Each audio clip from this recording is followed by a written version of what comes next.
Welcome, everyone, to the latest podcast broadcast of This Week in Science. We are back again, and we have a Justin who's apparently being interrogated. I know, I gotta find my settings. There we go. Where's your ring light, man? Yeah.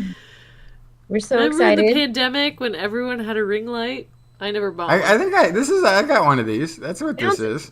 Bounce it off the wall. Do you have a wall? Oh, yeah. There's a wall over here. There we go. Perfect. Oh, ring light. There we go. Now it'll work. Yay! Wait a minute. No, Mr. Puppet Hand. No.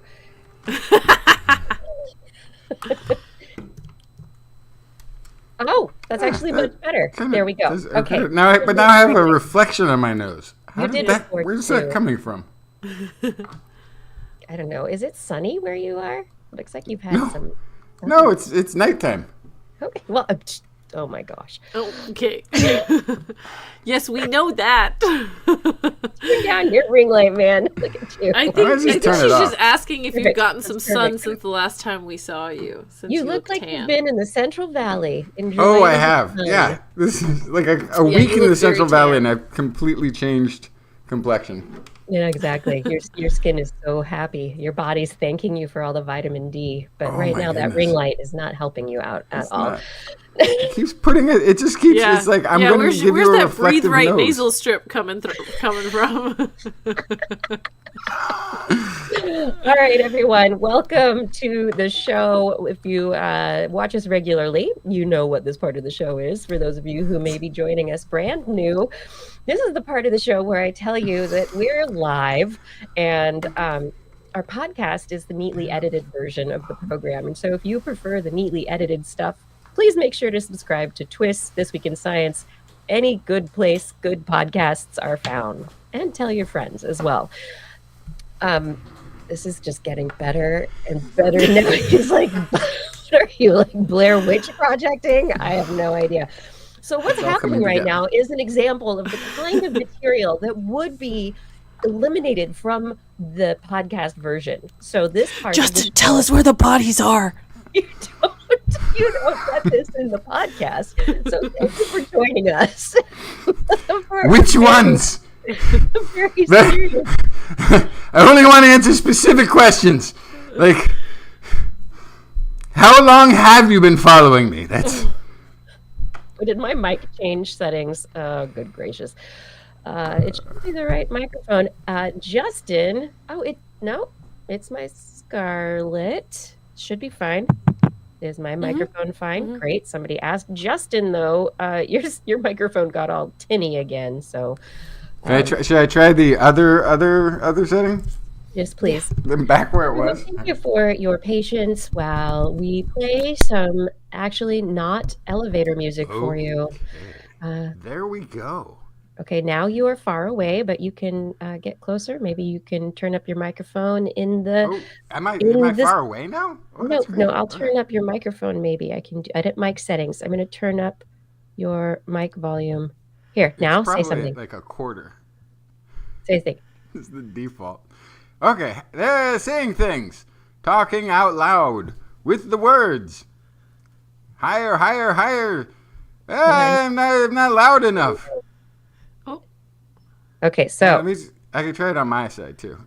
Oh no, mine shows it all the way up. Oh, yeah, that's where I was. So I'm going to turn you down and now go to the other mic setting. 1, 2, 1, 2. We actually did this before the show, but his microphone has decided to be very finicky. So, you like Justin sounding like that? He's so much quieter than Kiki, though. I know. Yeah, okay. I gotta be heard by the people. Put it back on the other setting, please. Oh, I was doing that. Okay, hang on. Put it back on the other setting. I've turned you down. Yep. Put it back up. There we go. Nope, that's too low.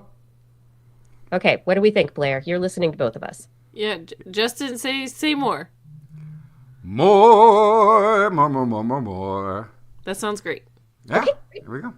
All right. Everybody, we're happy. Woohoo! Violetta's too cozy me? Yes.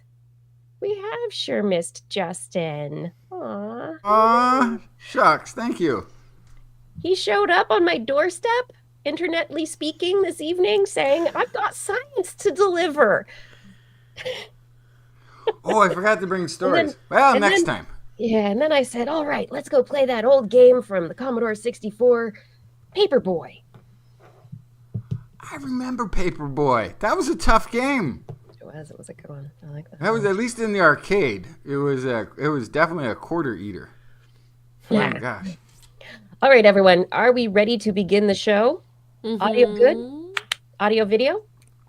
Mm-hmm. Let's do this. I am wearing my NASA sweatshirt in support of all of the NASA employees and my elect more scientists t-shirt, because there will be future elections, and we'll support the science. But anyway, let's start the show, everyone. We have all the nation state of California. The nation. All right, time to start the show. Here we go. Beginning this weekly program that we do in 3, 2. This is TWIS. This Week in Science, episode number 1005, recorded on Wednesday, March 5th, 2025. Time keeps on slipping. I'm Dr. Kiki, and tonight we will fill your head with narwhal teeth, shark issues, and brain stacks. But first... Disclaimer, disclaimer, disclaimer. Science is under attack. The value of research is being diminished, ridiculed, and defunded for politically and or financially suspect motives. This is nothing new.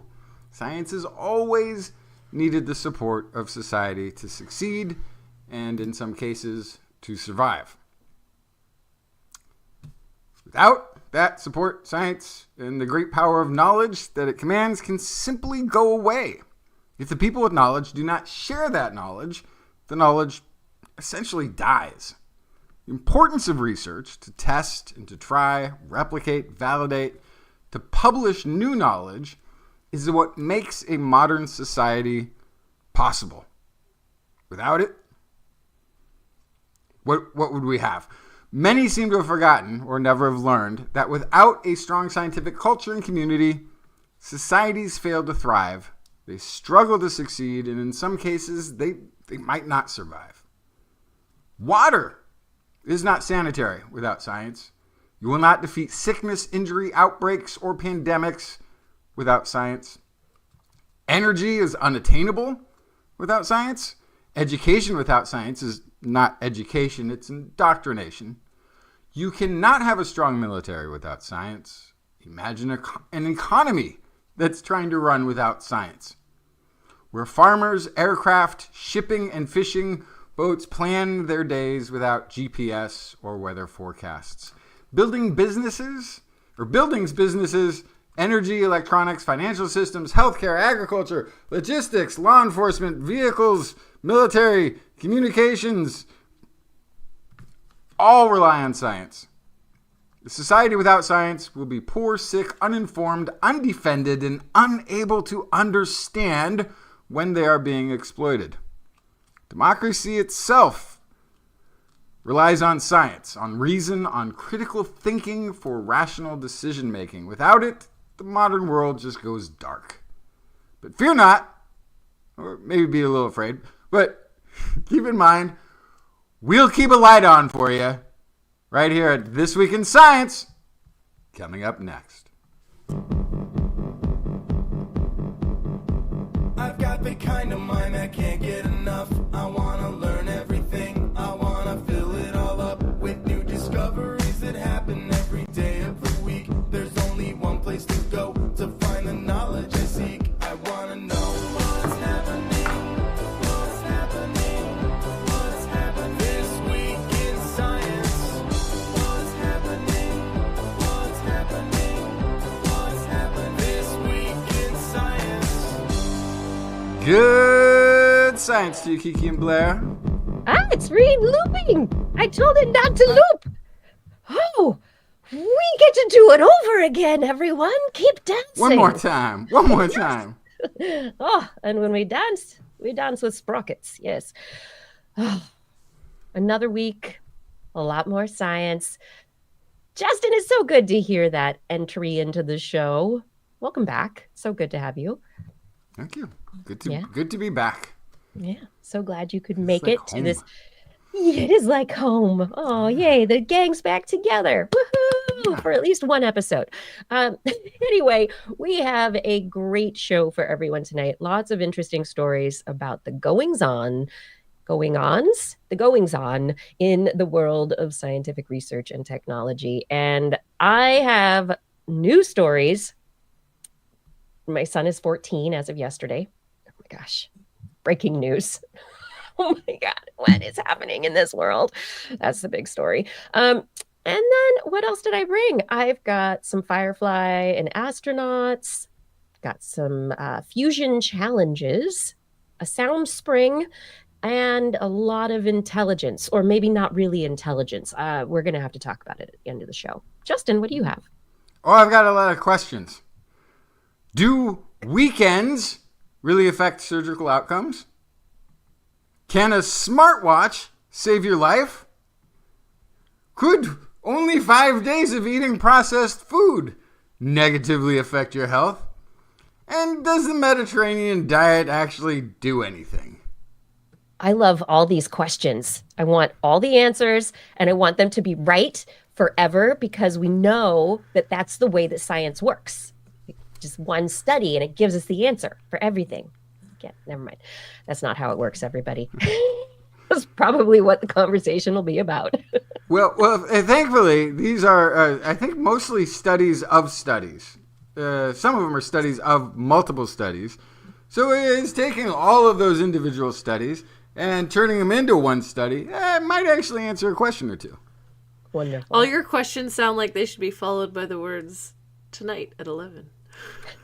Tonight at I was 10:30, 8:30. My impulse is always to answer them with maybe. Yeah. Something in your house could kill you tonight at 11. So what's the thing in the house that could kill you? Toaster, maybe. Yeah. Possible. Maybe. Maybe. Big old knife, maybe. Yeah. Careful. Any of my cutting medications. things. No. Drano, maybe. Blair, what is in the animal corner? I can tell already. This is just off to goodness. a start. I have sharks. I have narwhals. I have ratatouille. I was first I'm like sharks, okay, and then the narwhals. I'm like, is it Elf? And then Ratatouille. You totally went Pixar. So or Disney. I don't know. But This is a drunk ratatouille. I will just let you know. They're better when they're drunk. No, I'm getting things wrong here again. Okay, I can't wait to hear that story, Blair. I can't wait to Drunk ratatouille tonight at 11. with a narwhal picking your tooth with its tooth. No. Uh-huh. Okay, I gotta go now. No, I'm not gonna go now. It's time for us to do the show. So everyone who is listening, are you ready for the good science? One second, because I do have to remind you that if you are enjoying TWIS, make sure that you are telling everybody you know about it, and that everyone you know is subscribed to TWIS as well. We are on the podcast platforms. This Week in Science. You can tell your friends. You can pick up their phones, and who cares about privacy and those issues anymore anyway? So just get on their phones and subscribe them to TWIS. It'll be the easiest way to go. We are a live streaming podcast broadcast every Wednesday evening, 8 p.m. Pacific time. And I guess now that Justin's back on the American continents, we can just say that, and we don't have to say the alternate times for the GMT and all that kind of stuff. No. Well, the show still can be seen live, 5 a.m. Central European time. It can. Absolutely. On Thursday mornings. On Thursday mornings, though. We have to, yeah, that's right. This is the next show. If you want information about This Week in Science, head over to our website, twis.org, where you can find show notes and links to podcast episodes, as well as links to subscribe. And now it's time for the science. Let's dig in. Okay, my first big story off of the dock. Who likes Firefly? And no, I'm not talking about the insect Odonata. I am not talking about the old serial, I guess, drama. Cowboy sci-fi? Cowboy sci-fi, yeah. I'm not talking about that either. I am talking about the craft, Blue Ghost,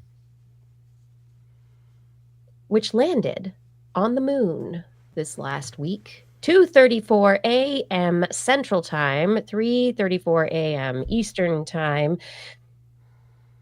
Firefly, an aerospace company out of Texas, became the second private sector company to land a spacecraft on the moon. And this is soft land. This isn't hard land, crash, break into pieces. This isn't land and fall over. This was actually a really wonderful, successful landing. And there is video available to take a look at this landing, and we'll take a look at it now. And you can see the silhouette, the shadow of the craft coming down toward the lunar surface, and the dust being kicked up as the craft heads towards the surface of the moon. As we know, the regolith of the moon is very dusty, and that dust is also very statically charged, and so is one of the things that all craft have to prepare for the instance of landing on the moon and dealing with any electronic issues or joints getting gummed up or dusted up, I guess. But this is a wonderful success. It's great to see the private space industry actually successfully reaching these kinds of milestones. There is another craft that is supposed to be headed for the moon this week as well, possibly landing within the next 24 hours. So we will see where that craft goes and how the machine, whether it's landing appropriately. So the Artemis moon landing is still scheduled for 2027. Artemis being NASA's, the United States, scheduled crewed moon mission project, Artemis 1, 2, etc. And we do know that the Artemis mission to date with the SLS launcher and its Boeing craft that was tested last year, that it left a couple of astronauts aboard the International Space Station, and we saw that Boeing craft return without incident. However, we do know since then that there were issues with the craft that probably would have been an issue if astronauts had been aboard it. So it's a good thing. They're still on the ISS. And this last week, the astronauts that are on the ISS have been quoted as saying they're fine. This is, they planned for a couple days, but they were prepared for anything. And that is part of astronaut training. It is being ready to be able to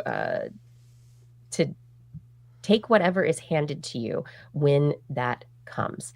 And so the astronauts on the International Space Station, Boeing and NASA astronauts, Suni Williams and Butch Wilmore, they said they're great. They're just doing what they need to do. They're a part of operations on the ISS. They've even done some spacewalks. And while they were supposed to be returned home according to original plans in February, those plans also have come and gone. And, now Musk is saying that he offered, free of charge to bring these astronauts home, a long time ago, but that the Biden administration turned them down for political reasons. Suni and Butch are quoted as saying they don't know anything about this offer from Elon to bring them back early. They don't know about the politics involved in this. They're doing good work up on the International Space Station. They even went so far as to suggest that the space station might, we might not listen to the commentary by Musk suggesting that we decommission the space station earlier than the 3030 planned decommission date, because they say there is such great work happening on the ISS. We would be really foolish to, and I'm not going to, these are not quotes, I am paraphrasing, we would be foolish to not take advantage of all of the opportunities and technology that we have working for our benefit right now, and that we would be left without a space station if we decommissioned it before the planned 2030 decommissioning deadline. And they said that they don't feel abandoned. We don't feel stuck. We don't feel stranded. I understand why others may think that. We come prepared. We come committed. This is what your human spaceflight program is. It prepares for any and all contingencies that we can conceive of, and we prepare for those. So, the ISS is doing great work. They say that the International Space Station is working very smoothly, and they're doing incredible work with international colleagues, and that everything is really working very well. And that and Suni Williams said, I mean, this place is ticking. It's really just amazing. So I would say we're actually in our prime right now. Suni went on to stress that the decision affects all nations invested in the International Space Station and is not and should not simply be made by the United States. So I may have put a little bit of politics in your science peanut butter there, but this is the way it works, everybody. All these things work together. So hopefully Suni and Butch will be safely on their way back to the Earth in short order, as soon as it is the best and safest time to be able to bring them back. But in the meantime, we can't go cutting budgets and decommissioning space stations while we have astronauts in space. And I was just thinking, I hope the people whose job it is to get them home were still employed. Yeah, that's what I was thinking about too. Which does the United States have the authority to decommission the International Space Station? Not alone, no. Yeah. I know. It's an international right. international space. We are the biggest budgetary supporter of the International Space Station. Sure. But this is not a decision that we go and make unilaterally. No. Okay. And that is why there is a 2030 decommission date. There are missions that are planned, and there are launches and missions. Everything is planned out. This is NASA. They plan things. So the issue is, the probationary employees. Some have been reinstated and rehired, which is good news, but not all are being rehired to all of the agencies where they have been let go. Mm-hmm. And there is another round of cuts that will be coming again. So I don't know. I think we all need to really consider, like what Justin was talking about in his disclaimer, the importance of science and our continued investment in it sustainably without interruption. Of course, things need to be cleaned up and worked on occasionally. We need to look at organizational aspects.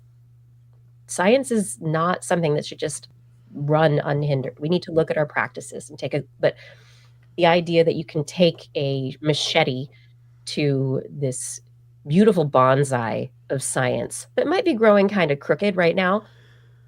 You mean a literal chainsaw in some cases? Yeah, maybe. I don't know. Okay. Yeah. All right. Well, I'm going to move on away from the space stuff. Yay, we landed on the moon again, but we didn't. It was a private company. And yay, Suni and Butch are fine. Everything's good. But yeah, no, they haven't been brought back yet. That's basically the bottom line there. My kid's 14. Hey, Justin, what do you have? Oh, is it that part of the story? Okay. So what was the question I asked at the beginning of the show? The first one? So many Do questions. weekends really affect surgical outcomes? And this is a story years back you reported on, and it was like, what, Mondays are a bad day for surgeries? Or like, what was it? What was the old idea? So the idea is that the weekend effect refers to a trend of worse patient outcomes with medical care provided that happens before and then after going through a weekend. So surgery on a Friday. Those patients tend to have worse outcomes than surgery on a Monday, Tuesday, Wednesday, Thursday. So sort of in the healthcare industry, this has been a concern. They think the effect might be influenced by variations in hospital staffing, access to specialists on the weekends, care processes during weekends. Basically, it's the sort of thing that's considered a problem of the workers. Okay. So the weekend effect also can refer to the fear on the part of patients that if they get their surgery on a Friday, that maybe the doctor or the surgical staff are daydreaming about their weekend plans. Thinking about going golfing. Hey, it's a 3-day weekend. It's a holiday weekend. Where are you going? Oh, I'm going on this fancy trip that I got planned. So this is also something that we have as a trope from the auto industry. Like the idea that a car made on a Friday, that has worse, like then there's missing bolts or loose bolts or something because the mechanics are mentally checked out on a Friday because they're thinking about their weekend plans. Research has previously explored the effect in hospital settings, and there's been reporting that's kind of gone both ways. There's some reports of increased mortality for Friday surgeries, while others have found there's no pattern here at all. This is just a rumor, a fear thing. So there's a study now that's come out by a whole bunch of universities, including Houston Methodist Hospital, UCLA, University of Toronto, a couple of others. They went and did a very methodical look at this. So they took patient data from 429,000 plus patients that tracked when they got their surgeries and what their outcomes were compared to other days of the week. What do you think? I'm going to guess that, oh man, there is no good day to have surgery. Yeah, I'm essentially guessing no. Can we just go there? No statistically significant Nothing's difference. great. Right. Why should it make any difference? Right. Yeah. Exactly. So this is all on. So they assessed first the short term, first 30 days, and then they looked at 90 days, and they looked at a longer term one, which was 1 year post-operative outcomes. Analysis found that, for one, pre-weekend patient group had longer hospital stays than those who were admitted later or on a Monday, Tuesday, Wednesday. Patients undergoing surgery immediately before the weekend had a 5% higher likelihood of experiencing a combination of mortality, complications, and readmissions within the first 30 days. So 5% more likely to have one of those things or a combination of them. I think mortality is kind of a big complication, but still. Risk of death, 9% higher at 30 days post-surgery. Weekend. For a Friday. Post-weekend. For a Friday surgery. For a Friday surgery. Okay. that trended even higher over time.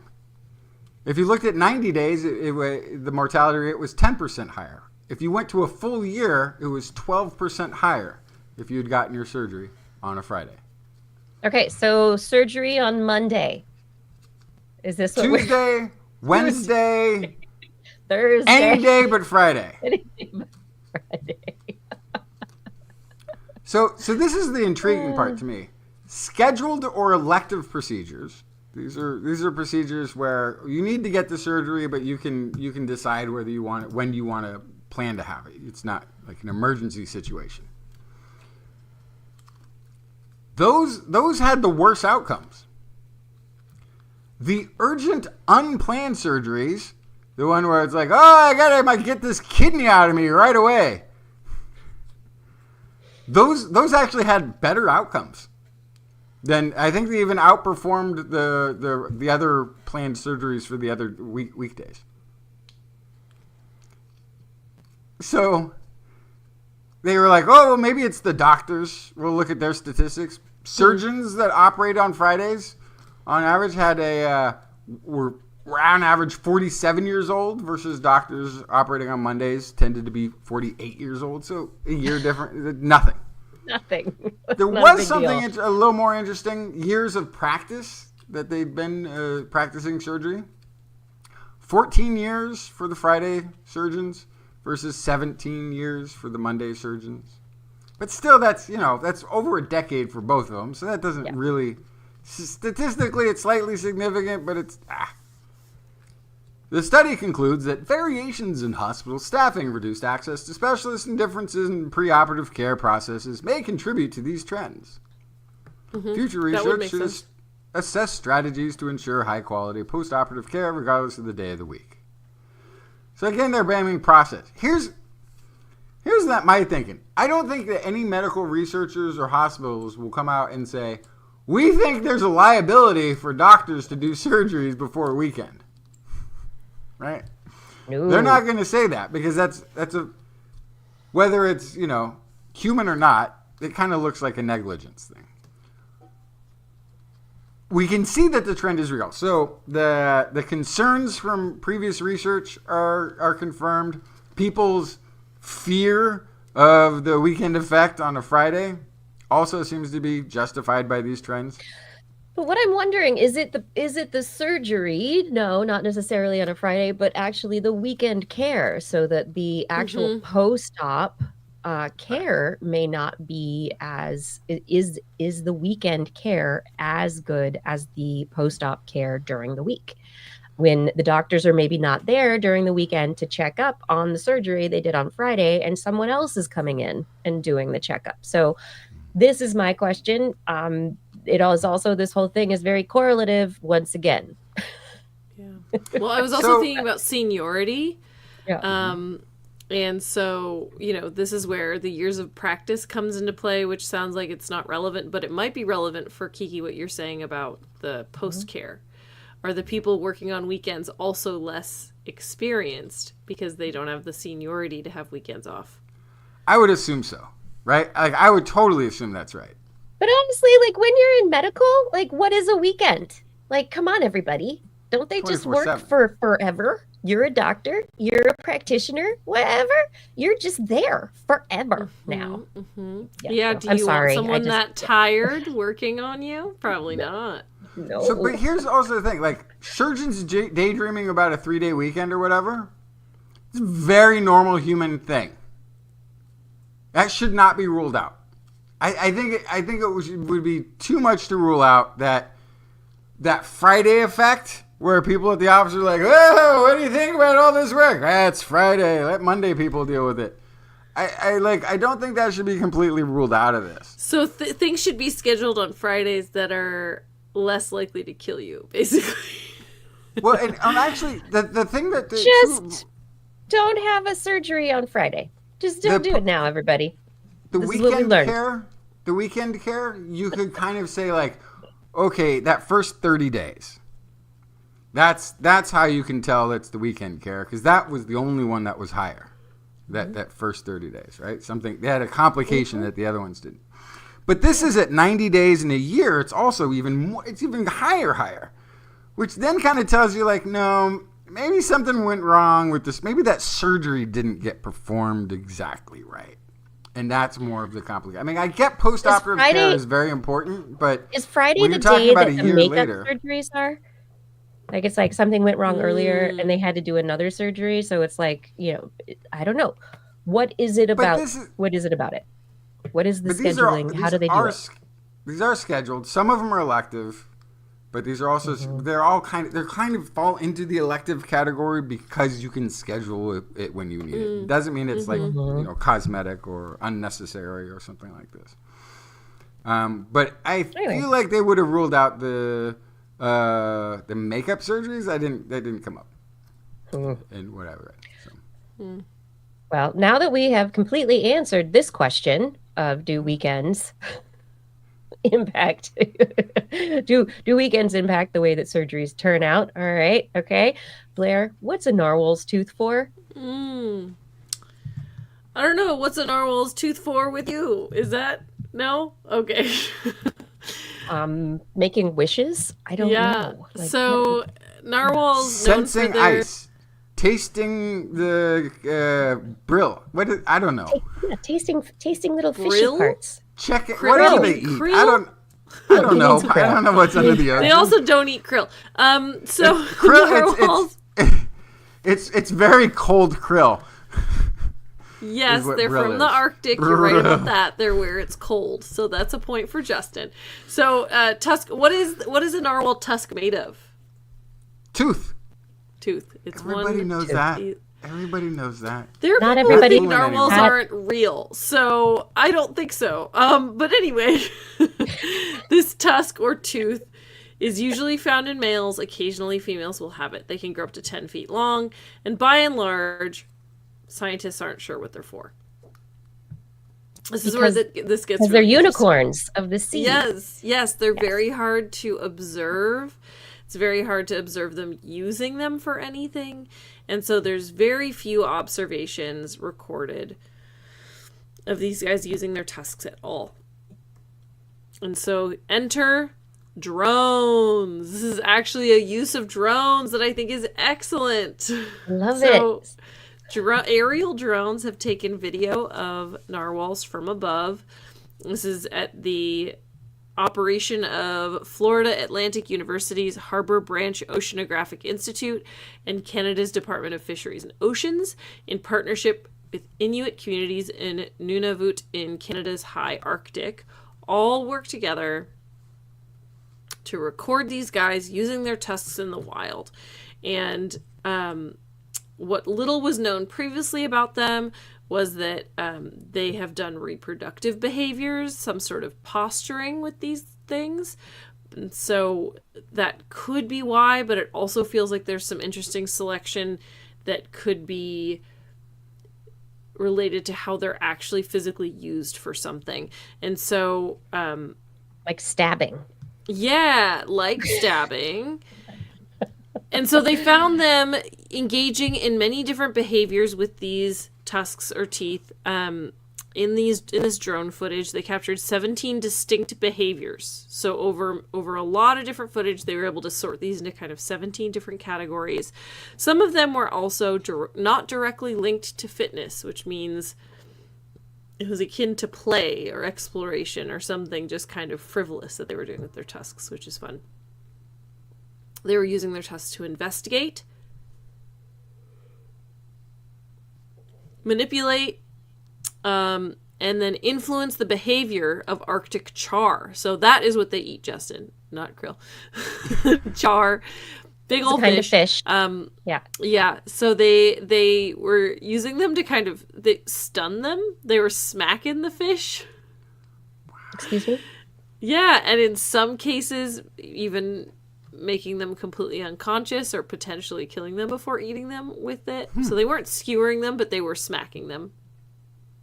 Well, yeah, if you skewered them, then you have a problem because the fish is stuck all the way at the end of this, and then you can't reach it because you don't have Yeah, there's no way to get Because to they it. have no arms. Yeah. Okay. They also think they found some evidence of social learning, social instruction, and personality differences among narwhals and how they use the tusk.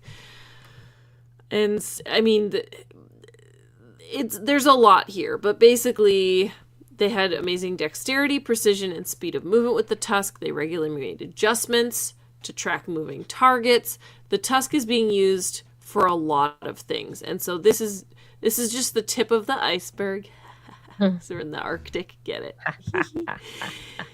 And so there's very clear use of it for foraging. There's clear use of it for reproductive behaviors, but then there are also all these other behaviors that look like play or exploration or something more frivolous. And so this is a lot of opportunity for more recording. So send those drones out to record the narwhals, because we have a lot more to learn. I'm just picturing narwhals hanging out. What? I don't see anything. What do you mean? Oh, I'm sorry. I thought you were pointing. Yeah. So there's lots of social behavior that they recognized. Speaking of that, and so they think there is some kind of social learning on how to use the tusk, but also there's a potential kind of not fighting, not competition, but kind of some sort of display that could be kind of trying to ward off other individuals to say, I'm the biggest, baddest narwhal out here. And just to be remembering previous stories where you've talked about the narwhals, they do not use these tusks for any kind of electric sensing, or like they're not using it for communication. There's nothing that they've been able to determine through research other than these behavioral things that you're seeing now. Yeah. So, I mean, as a prominent piece of their face, it's no wonder that they use it for a lot of things. Of their face. Oh yeah. It's, I mean, come on. It's the whole Not thing just their about face. narwhals. They're like a long sausage 10 with a spike. feet. Yeah. Yeah. So, considering that, they found all these ways to use the tusk. I think the thing that would be interesting would be to try to drill down to what the environmental pressure was to evolve this giant tooth. Like what, because they're using it in 17 different ways that they discovered. All 17 were not the evolutionary pressure that caused these giant teeth to protrude from the front of their face and get to be 10 feet long. There is only one or two that really is the advantage that this gave them. And so you're saying that they basically, like, they're off-label using their tooth. Like they did not have a prescription. Like they had a prescription, and now they're like, oh, but I found out that it helps me this way. So exactly. Or, well, so, there's also the chance that this is just an accident. And it's true. That is true. Yeah. Post-accident, they're just like, oh, what do I do with this prominent feature on my face? I don't know. We'll figure something out with it. So, Justin, most of evolution is an accident. It's mutation, right? So at some point, there has to be an advantage, though. Even if it's a big old accident, there has to be an advantage that would cause all narwhal males to have these. But it could also be something that just has persisted without being a disadvantage. Then you'd have both. True. Yeah. You'd have, what do you mean? But wait, you'd have males without giant teeth, if that were the case. But it has evolved to the point where it's all males have this giant tooth. If there is not selective pressure for the teeth, then you'd have both types. And unless there was a bottleneck, and there's not that many narwhals as it is. Like in terms of... But even if there was a bottleneck, the fact that all males have it means that the genetics for not having it doesn't exist anymore. And so it would have to be a bottleneck that only impacts them, which would also be a selective pressure. Yes, and we do know that through epigenetics and other genetic pressures that there are usually, even though they're not expressed, like we have chickens with genes for teeth, but they do not have teeth any longer. We can genetically get those genes expressed and make chicken with teeth, which is very disturbing.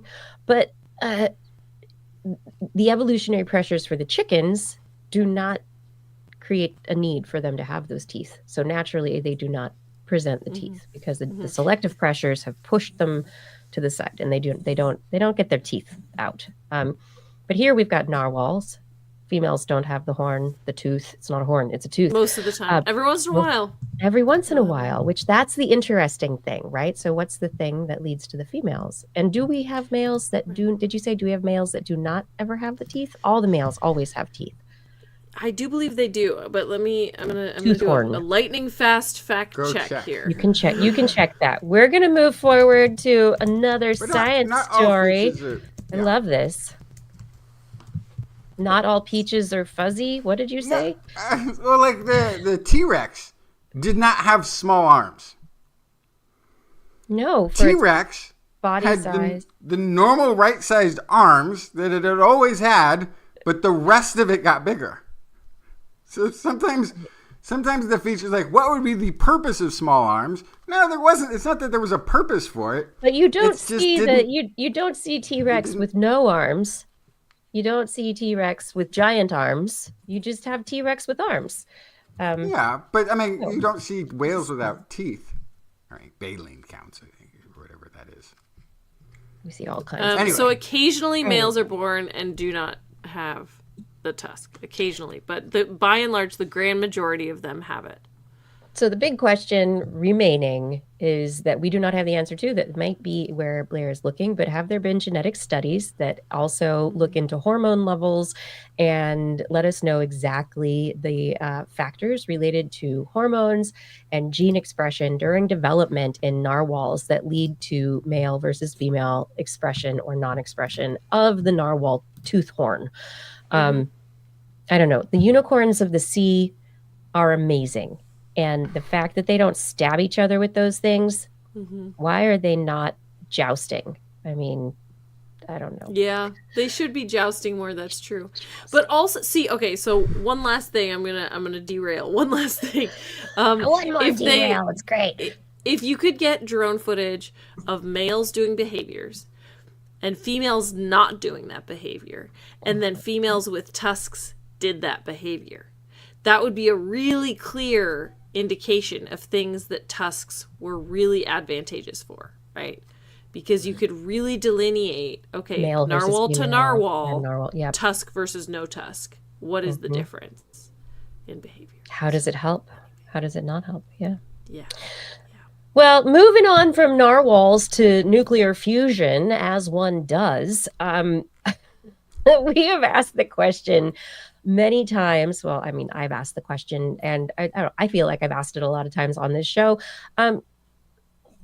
Why is it that ITER had to shut down? Why did they not know about the impacts of the radiation, nuclear radiation, and the embedding of nuclear materials from the secondary aspects of the fusion reactions that occur at the core of things like tokamaks and other kinds of ignition fusion and other kinds of fusion reactors.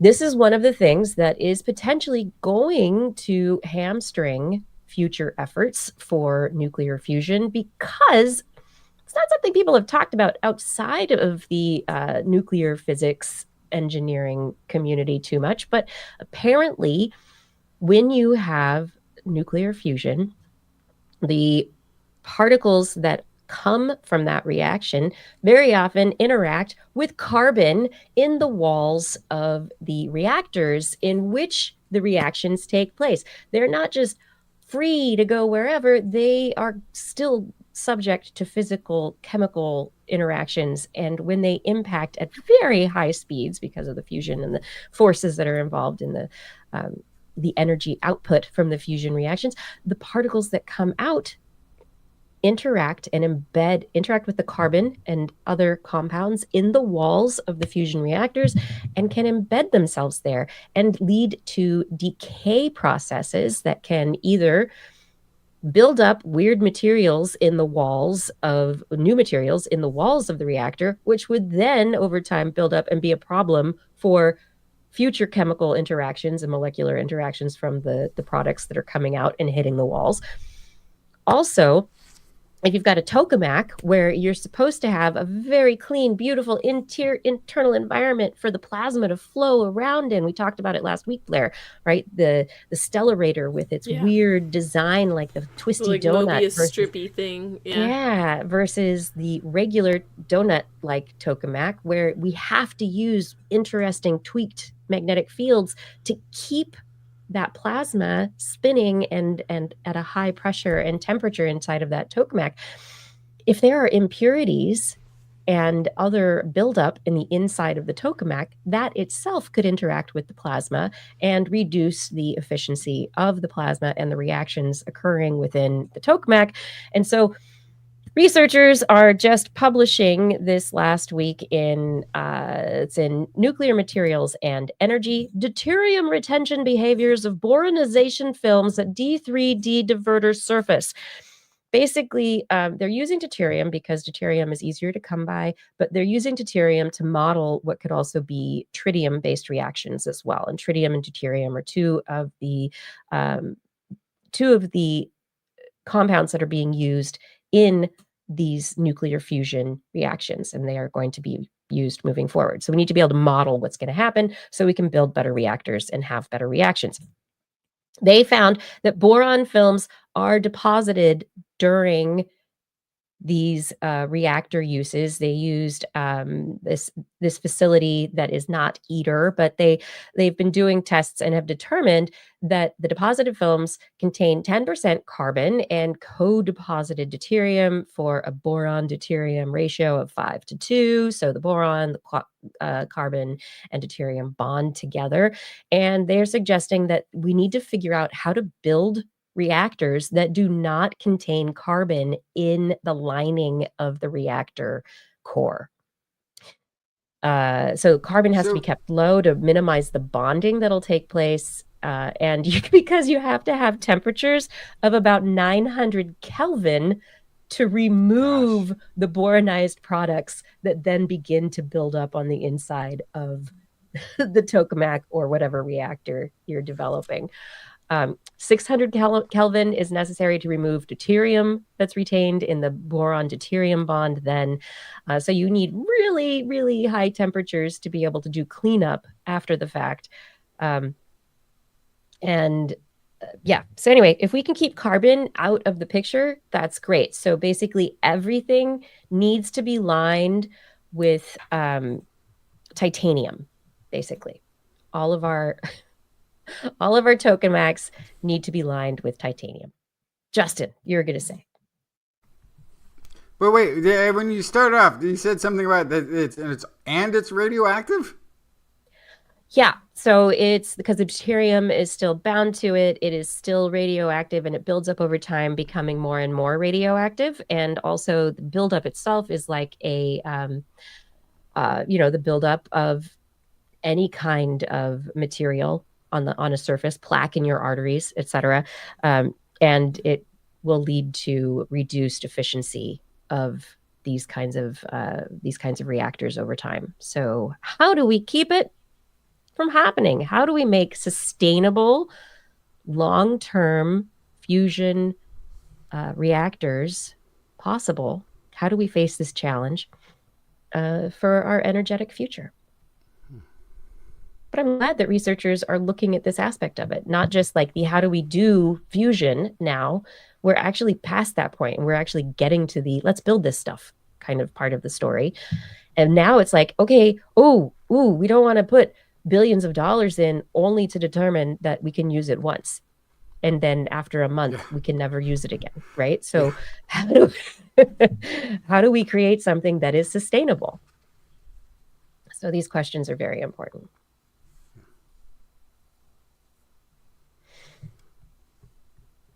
Justin, tell me a story. I don't want to talk about this anymore. You want to tell me something about watching things?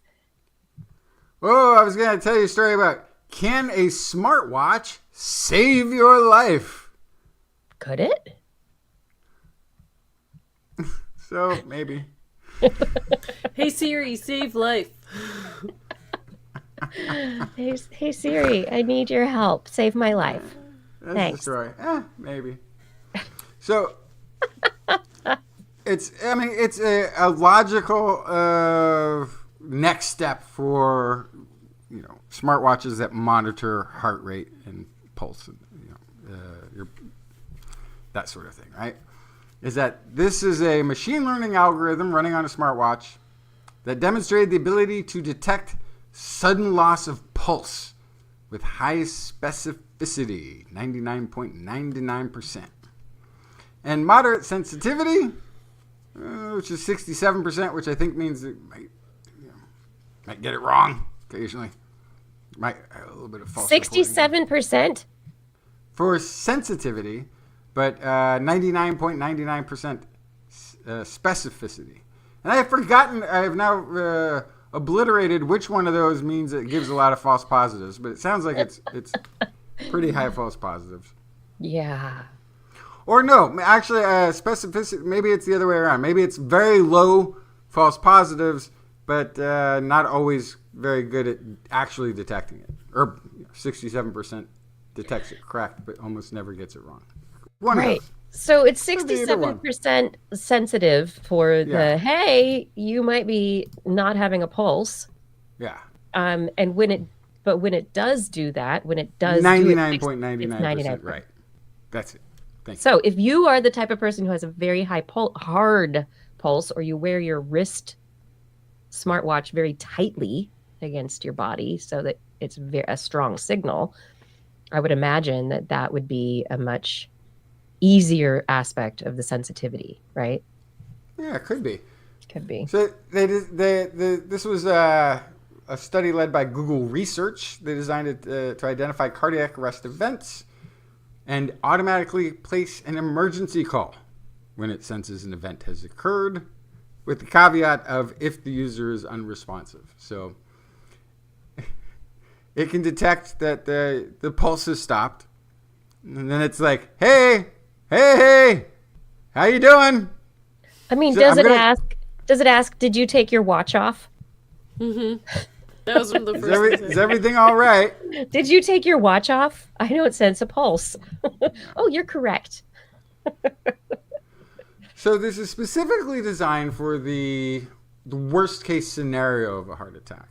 Yeah, okay. And the worst case scenario of a heart attack is when you have a heart attack, which is a given in the heart attack scenarios. So it's already bad. But the worst case scenario is you have a heart attack and there's no one around. Mm-hmm. Meaning nobody can tell that you suddenly clutched and keeled over, right? Yeah. And now are in need of help because you're unresponsive and going into cardiac arrest. Yeah. So the design of this is smart, especially for people who maybe are living alone, maybe live very remotely, maybe, I don't know. Just home went to the restroom, and are alone for a moment, but are at risk. Yeah, I mean, I can imagine this being the kind of useful aspect of a smartwatch for people who are probably in their 40s, 50s, 60s, who are not like you have bad health, you have a life alert monitor on you already, where it's just, this is a super surprise. There's never been any instance like this with your health before, and this happens to you while you're on a hike or you're doing, I can imagine that being the big thing, because a lot of people whose health is already limited, they're going to be, probably already monitored in one way or another.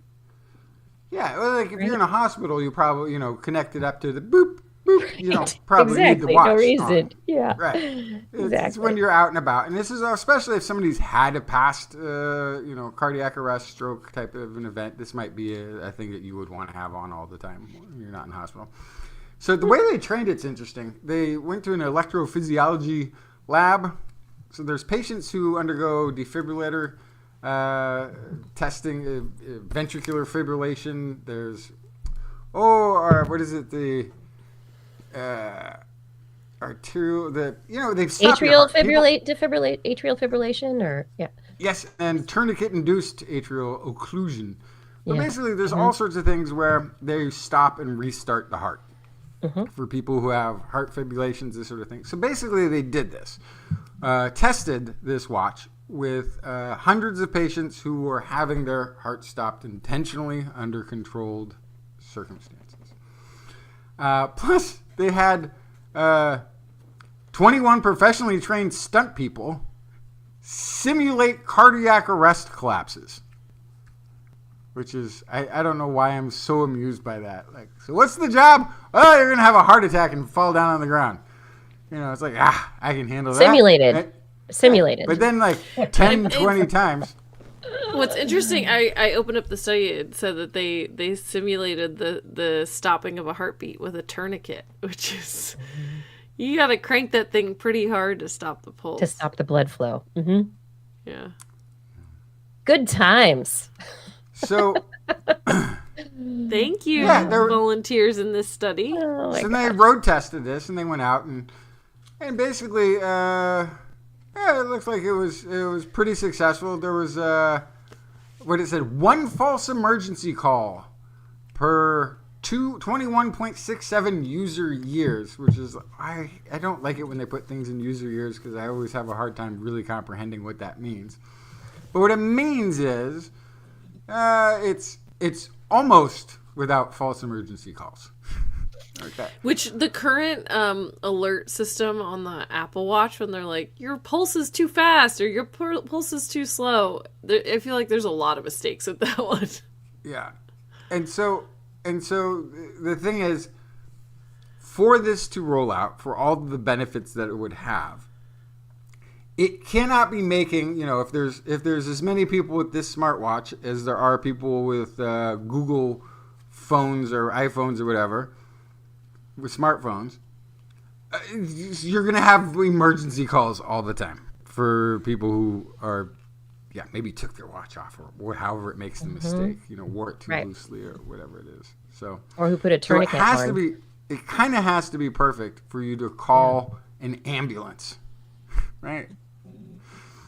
But still, it's one of those things too that any product or any electronics that's designed, especially in the scientific field, is terrible, is awful compared to a consumer electronic device.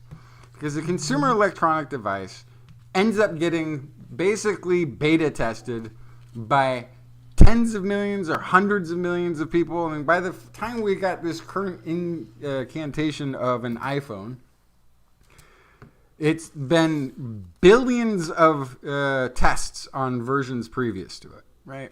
Yeah. So again, even with the success in terms of specificity, it can improve in actually identifying correctly. I think once everyone's got this, we'll have this like, it's more ambulance calls for the smartwatch.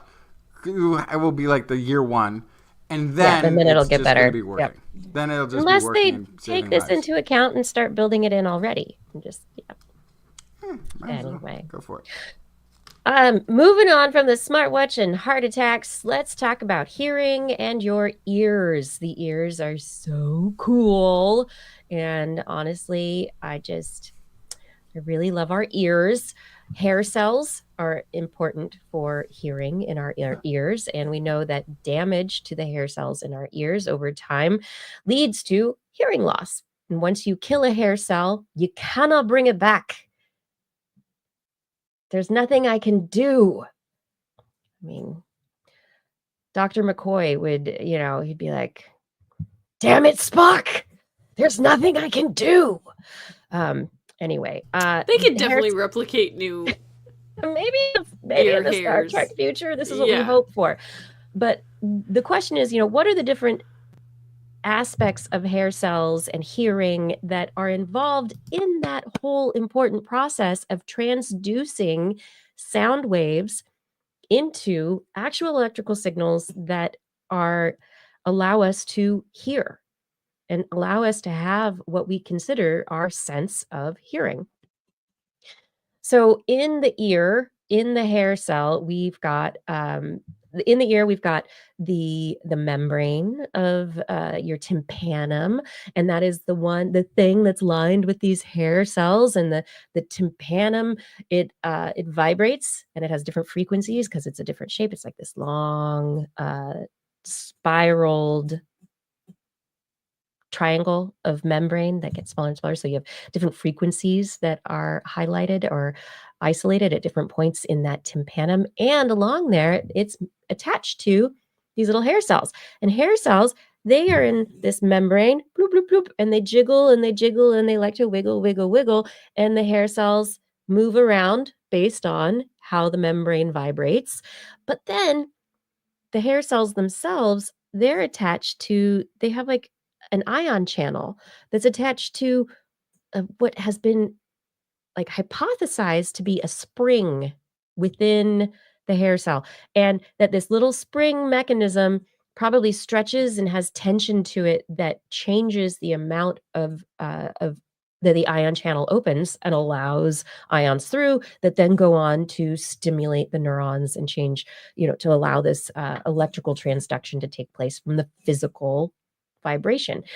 And so researchers now are publishing their work about the discovery of this new spring mechanism, which is very cool. They've used EM electromicrograph cryptography to be able to look at the setup, the shape of this spring and how it works, and have been able to understand the molecule that it has been hypothesized to exist, and no one has ever found it before. So congratulations, Cluster of Excellence Multiscale Bioimaging team in Göttingen.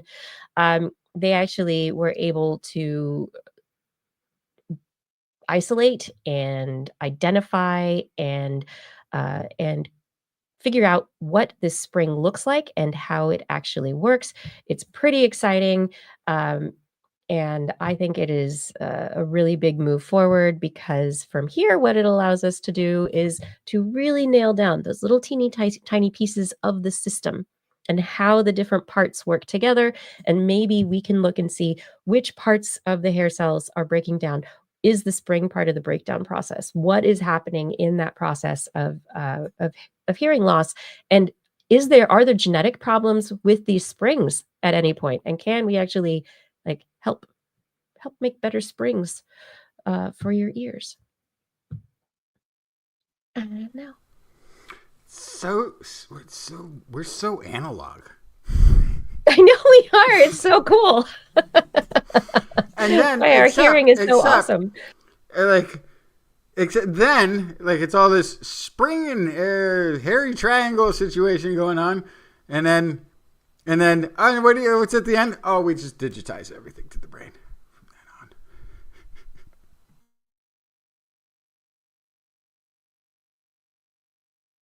on. Kiki, did I? Maybe I turned my microphone off because I'm like, I can't hear anymore. Oh no! This is what I do. I scare you, and I tell a story your about ear hairs, hearing Justin. Loss. My ear hairs all just broke on that story.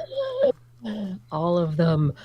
Yeah. It is so interesting. We're such a simple system. Everything is set up from this physical to electrical, but it's not solely electrical. It's chemoelectric, so electrical chemical system of. And then you have electrical signals that are carried over not really wires within our brains and our bodies. And so it's just, our messy biological system of sensory perception is fascinating. And to know that it begins with such a very simple, machine is, I think, just so exciting to be, how do we make this machine? How do we fix the machine if it's broken? It's so wonderful. It gets me very excited. These are the things I'm excited about in the world today, is finding out about the things that we didn't know about before. And oh my gosh, if we support science and research into biomedical aspects of hearing, potentially, could you imagine not having to have hearing aids in the future? Could you imagine being able to heal people's hearing loss issues? Could you imagine being able to help people who are born without hearing if they would like to be helped in that way? What about all the drummers? All the drummers could hear again. All I can say is from the number of punk shows I went to in high school and college, I really, really want people to figure out how to fix hearing before mine goes completely, because it's probably going to disappear at some point. But it is the funding of scientific research and development by our government that is one of the primary economic drivers of the betterment of our society. We can, by taking governmental funds, money that is, yes, from our taxes, and putting it to good use to help ourselves and future generations through the discovery of our world, the understanding of things, the knowledge generation engine of our time, science, I can think of no better thing that we could put our money to. I know there's lots of things that we can spend our money on, of course, but I don't think that there's a scarcity problem at this point. I think that there is an intelligence problem in the world. But you're smart if you're here with TWIS already. So bring the smart people over. Hang out with us. Watch more TWIS Wednesdays, 8 p.m. Pacific time on YouTube, Facebook, and Twitch. Tell your friends about the TWIS This Week in Science podcast on Spotify, on all the places that podcasts are found. And head over to twis.org. Click on the Zazzle link if you're interested in supporting us and also getting some really cool items, pillows, towels, cool, I don't know, welcome mats, tote bags, all sorts of stuff. TWIS created, a lot of them Blair created. And so, support that. Support Blair's artistic endeavors. Additionally, Patreon, you can click on the link at twis.org and become one of our Patreon supporters. Anybody $10 and more a month, I will thank by name at the end of the show. It's kind of fun. I want to read your name, so please do that. That's all I wanted to say there. Really can't do this without you. So thank you for your support. Now, though, it is time for that part of the show that we all love. We like to call it this nice little bit of the show. We like to call it Blair's Animal Corner. With Blair. Yeah. She loves our creatures, great and small. Biped, millipede, no pet at all. You want to hear about animals? She's your girl.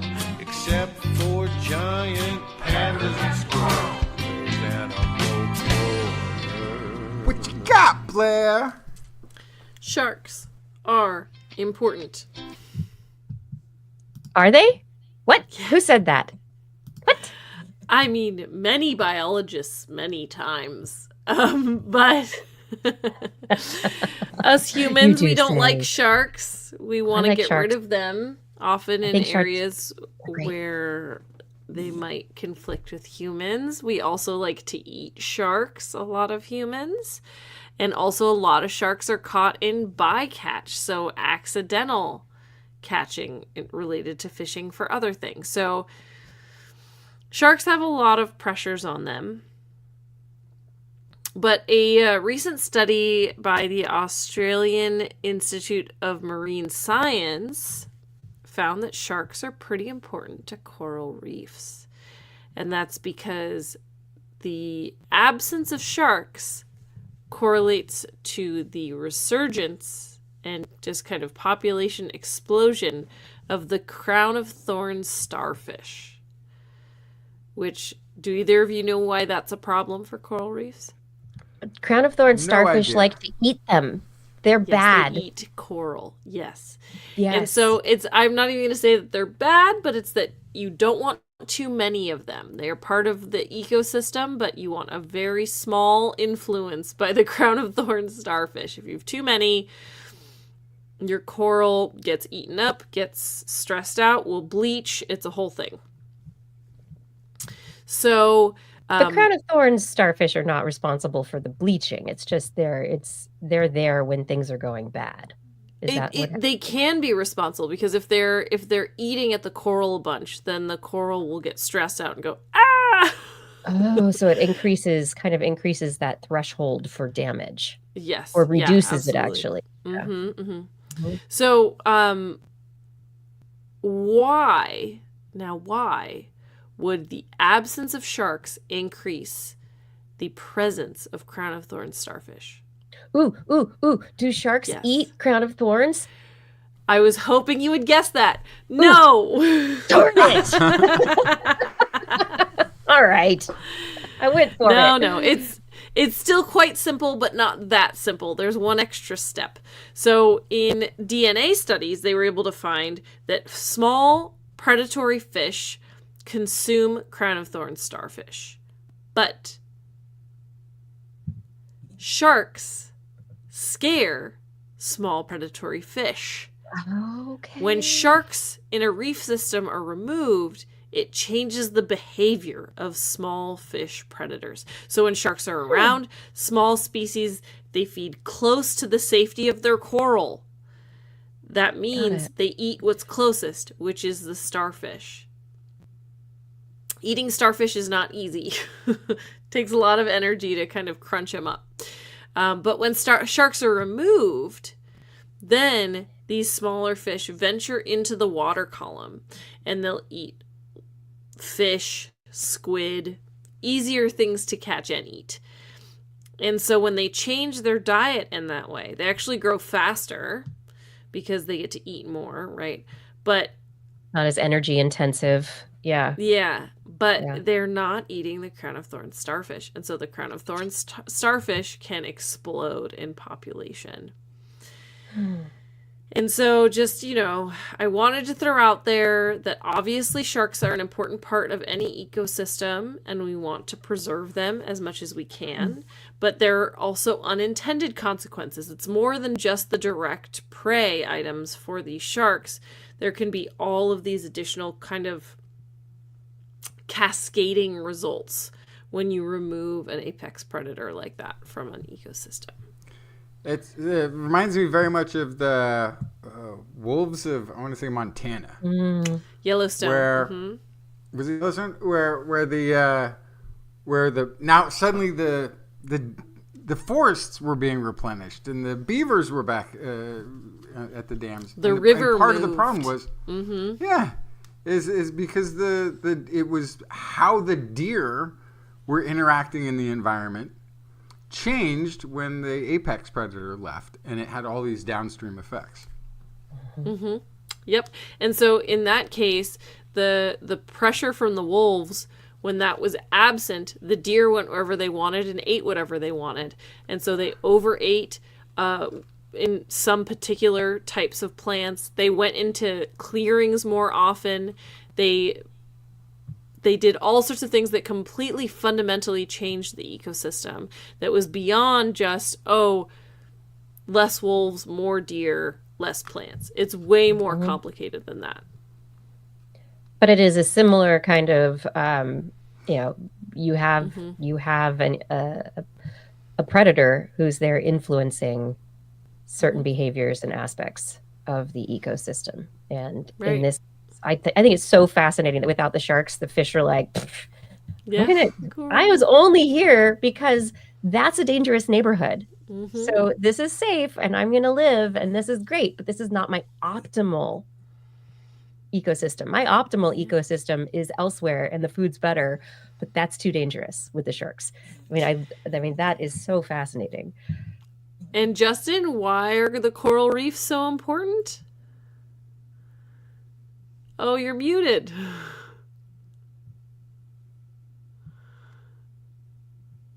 You're still muted. What's happening? Why are you muted? Sorry, I didn't know I was muted. They make half the world's oxygen, which bingo. Which almost all of life forms on the planet Earth need to be alive. Yeah, pretty important. Yeah. Absolutely. So there you go. The sharks, very important in more ways than one. Now, I want to move on because you really want to hear about You're like, I'm done here. Ratatouille, right? Enough. We gotta talk about Ratatouille. Also, can I just side note? Can we stop using AI generated images on scientific press releases, please? That would be. I would. Appreciate. I guess. Yeah. I guess the big thing is if it's coming from a paper or there's an artist who's done an illustration for some paper, I think people should use those images, right? Yes, but I don't need to see a rat in a suit drinking white wine. Wait, what? Okay, we're gonna look at that right now. It's not in the paper. There is no figure in the paper. Oh man, I just saw who wrote this. That's so funny. How did I not notice that before? Who wrote this? Oh my gosh. A young up-and-comer called Justin Jackson wrote this article that I'm quoting, and it probably is responsible for the AI-generated image. Whoopsie! I actually have nothing to do with the images. Oh, great! Excellent. Then it's my editors. It's my editors. You're bashing. That's perfectly fine. Yes. So this is my problem. The actual scientific setup for this experiment is awesome, and I want a picture of that. I don't want this. Okay. But anyway, let's talk about it. Rats can successfully distinguish between. By the way, I had varieties. not seen this picture. I had not seen this until right Rats can distinguish between two varieties of white wine. Riesling and Sauvignon Blanc. They have nice noses, right? I mean, they have to So this is the part of the story that this is why I brought this. Is which I just feel like I should let Justin do it at this point. But I love this so much. But yes, animals, pretty much all mammals but us, have a better sense of smell than we do. Mm-hmm. So if a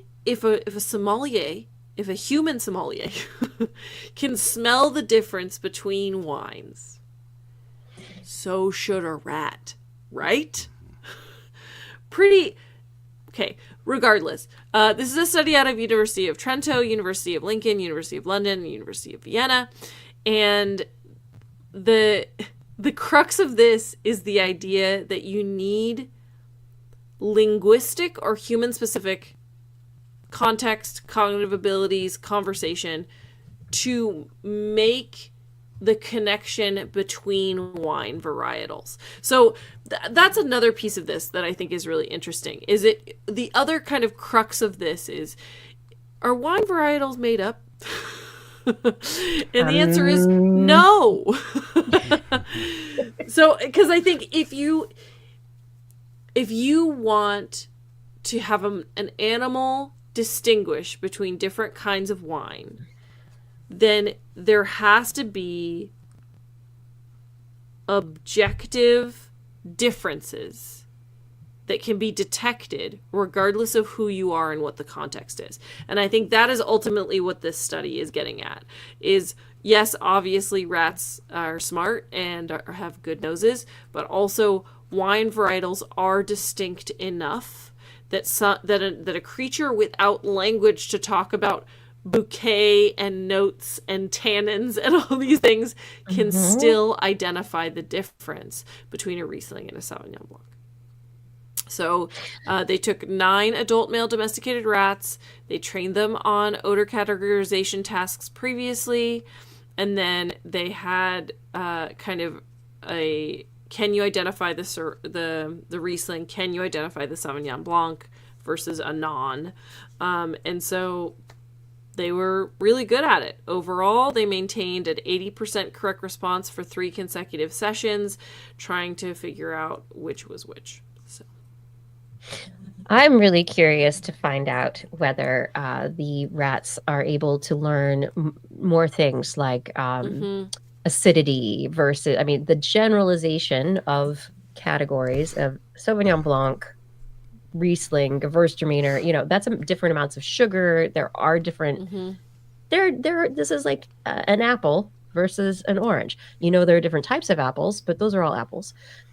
They're different types of oranges, but they're all oranges, right? Same idea for these wines.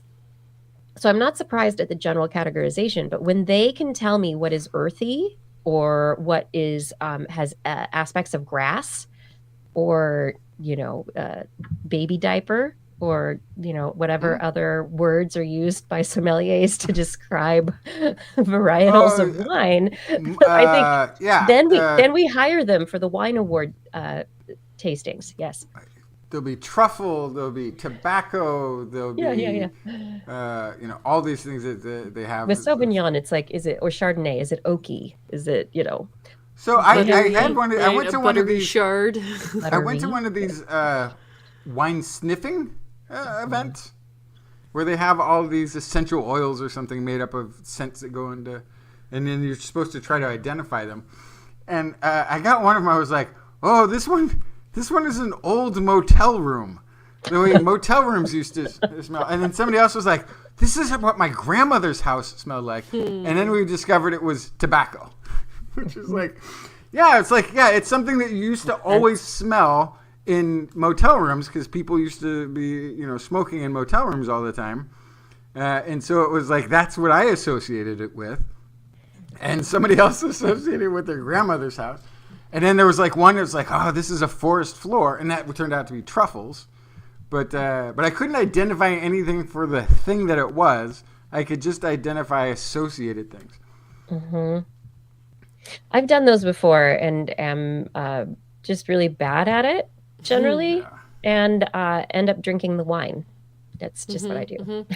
I used to be pretty good at identifying varietals based on taste. And because I went to Sonoma State and I used to do like the wine road festivals up there. And some of the wineries would always have the brown bag contest where they would pour you wines and you'd have to match them. And then if you won, you got a free bottle. And that was always very fun. But it's something that comes with practice for sure. I remember I had taken a few years off and then I went again and I got them all wrong. Right. So it's something that requires I can probably identify wines as well as a rat. Is it a white wine? Yes. Is it a Chardonnay versus Sauvignon versus Pinot Grigio? Sure. I can work that out. And they went a little further. They also showed that the rats could generalize. So they trained them on some wines. And then they also put in front of them wines that they hadn't been trained on. That's the big step. To see if they could categorize them. And they were still able to. All except for one. One rat or one wine? One rat. Yeah, so this one rat, Peanuts, my guy Peanuts, he couldn't figure it out. Oh, Peanut. Yeah. He had a higher rate of incorrect responses versus chance, so he was just really bad at it. So either he had some bad snooters or... So it can't just be that, though, because in the training, they had to get things correct 3 times in a row. With be more than 80% correct, more than 3 times in a row to move on to the next round. So I think what he did, I think he developed, my personal opinion on it, I think he developed a taste. He just drank wine. He was just like the wine. And it was like, this one's, or maybe been, like a kind of. It was only smell though. But we've talked about it's a smell. But maybe it was an affinity to like a connoisseur is like, I want to try them all. But that's the exact point that I was going to bring up is not the connoisseur. It is curiosity, exploratory nature. We've talked about personality types in animals and how sometimes we have these tests that we're like, do this thing, animal, and we just want them to be like robots and just do it. And okay, you're trained on it, but you're bored. And so now you, because of your personality, you're going to hit things at random. Even though you know how to do it, you have the explorer personality. And so you're going to be the outlier. He had allergies and he was just a little stuffed up. Whatever. Stuffed up. Okay. Yes. Well, when he actually got the reward during the training, he so. followed all the rules. You're saying that he had a cold. Okay. It's up to you now. No, I think you're right, sniffing. Kiki. I think it's a personality thing. He's just like, what happens if I do this? What happens if I do this? What happens if I do this?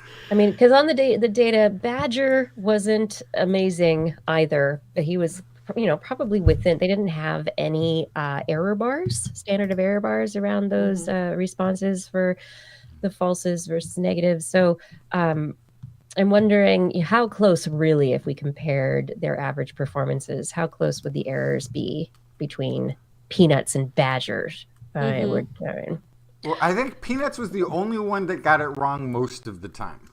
The other 8 were correct. That's like me. More than chance, right? They're correct more than chance. The other 8 got it correct most of the time, and then it was, I think, 6 of them that was statistically significantly making the right choice. Oh my gosh. All right, Justin, it's time to move away from rat sommeliers. I'm glad you're back. Why don't you ask some questions and maybe answer them for us? Hey, is 5 days of eating ultra-processed food enough to alter insulin and the reward function process in your brain? Yes. Yeah. I'm going to say yes. Yeah. Yeah. So basically they put these 29 healthy male participants aged 19 to 27 with pretty regular BMIs on an high caloric processed food diet for 5 days, where the group attempted to consume an additional 1,500 calories per day just from ultra-processed snacks.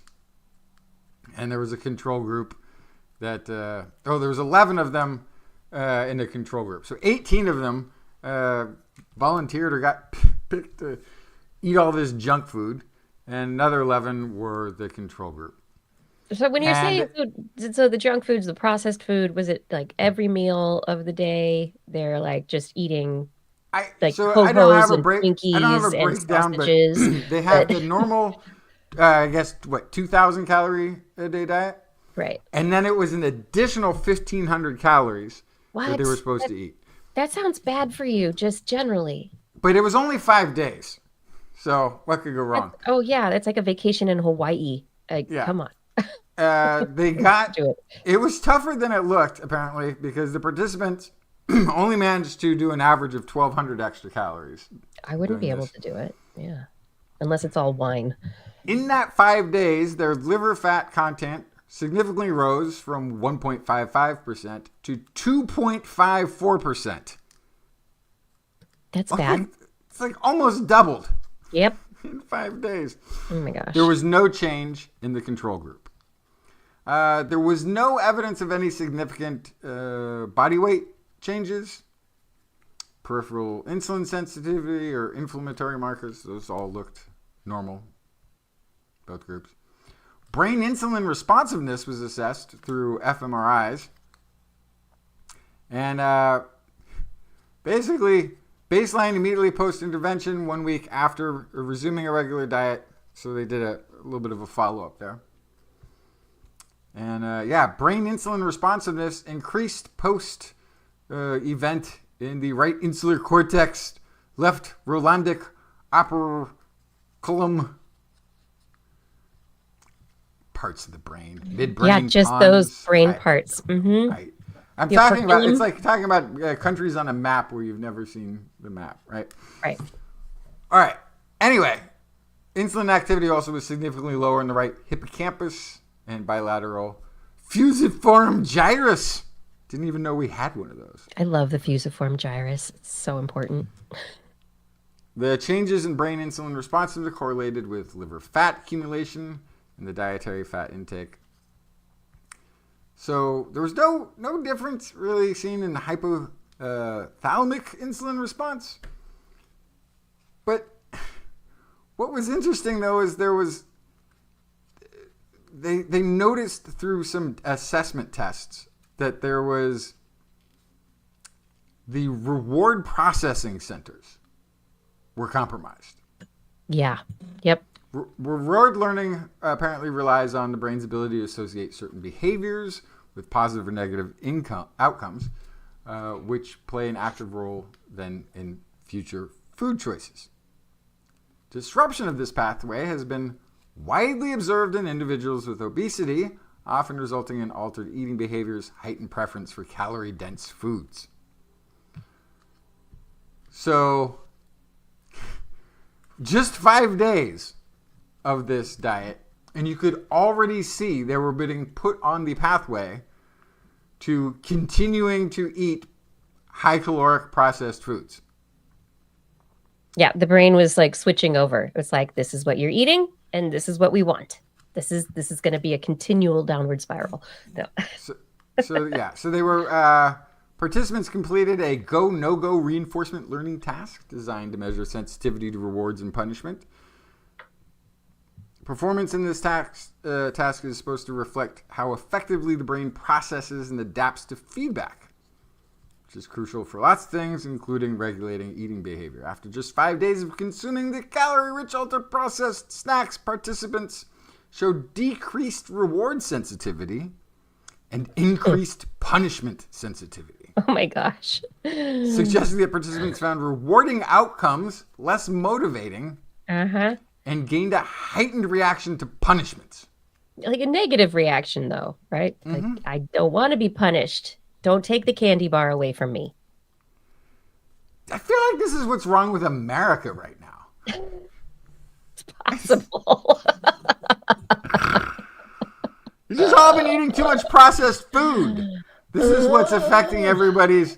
They don't understand reward. It's just like, I don't like anything I don't like. I just don't like punishment. Keep it away. Yeah. Okay. Okay. Effects did trend back towards baseline after a week of returning to a regular diet. However, they did not fully reverse. So it takes longer. Yeah. So short-term changes resembled obesity-related patterns, but these were observed in currently healthy weight men following only a brief high-caloric diet utilizing processed foods. Okay, so the vacation diet, it's not going to impact you forever. It will impact you. It might be hard to get away from those kind of like, oh, now I have to like go back to how I was before and not let myself eat all the things or do whatever. You know, the 5-day vacation diet, it doesn't just go away after that vacation. But it's just, it changes you. It was trending lower, but 7 days after, like, 7 days after, you still want to go back to that poolside tiki bar. Still wasn't there. Yeah. Okay, well, let's talk about the good diet, the healthy diet, the life-saving diet. Please. This is an EPIC study. That is the European Perspective Investigation into Cancer Nutrition Study. Bunch of studies, actually. And they're looking at the Mediterranean diet's impact on obesity-linked cancer risk. So, higher adherence to Mediterranean diet, as we've seen, is associated with modest reductions in the risk of obesity-related cancers. This has been seen and known. This particular study found a 6% lower cancer risk among participants with high Mediterranean diet adherence. And this was independent of weight. So, didn't matter if you kept correlating everything, the people are the same weights, you still have much lower cancer rates, obesity-related cancer rates amongst people who are eating the Mediterranean diet. Although, for some reason, this is like a problem I have with this study, which isn't a problem with this study. It's a problem I have with Greece, apparently. They have all Greece, these only Greece. Okay. Mediterranean. So this was across 23 centers where this was done. It was 10 European countries. Some are, more heavily in the Mediterranean diet category than others, and they, compared them to each other, so they're comparisons. They left the Greek population cohort out. And you're thinking, like, who's more representative of a Mediterranean diet than Greek food? And it had to do, unfortunately, because these were retrospective type studies where they're looking at past studies. This is how they got up to 521,000, 521,000+ participants. That were enrolled. But they used 450,000 in the analysis. The Greeks had to leave out because the data was collected wrong or different or incomplete or didn't align with enough of the information that they needed for the study, which is unfortunate because that would have been a big part of this. But, even adjusting for all the co-founders, smoking, physical activity, education, alcohol, height, energy intake, diabetes, all of this stuff, body mass index, waist to hip ratio, they looked at it all, and median follow-up of 14 years, 4.9% of participants developed obesity-related cancers. High Mediterranean diet adherence was associated with the lowest risk of these cancers. Medium adherence showed similar, though less significant, improvements. And nothing to do with weight again. So this is interesting because you brought that study about the blue zones and how those are kind of nothing because of it's all self-reporting on age, but that's about just strictly about how long people are living.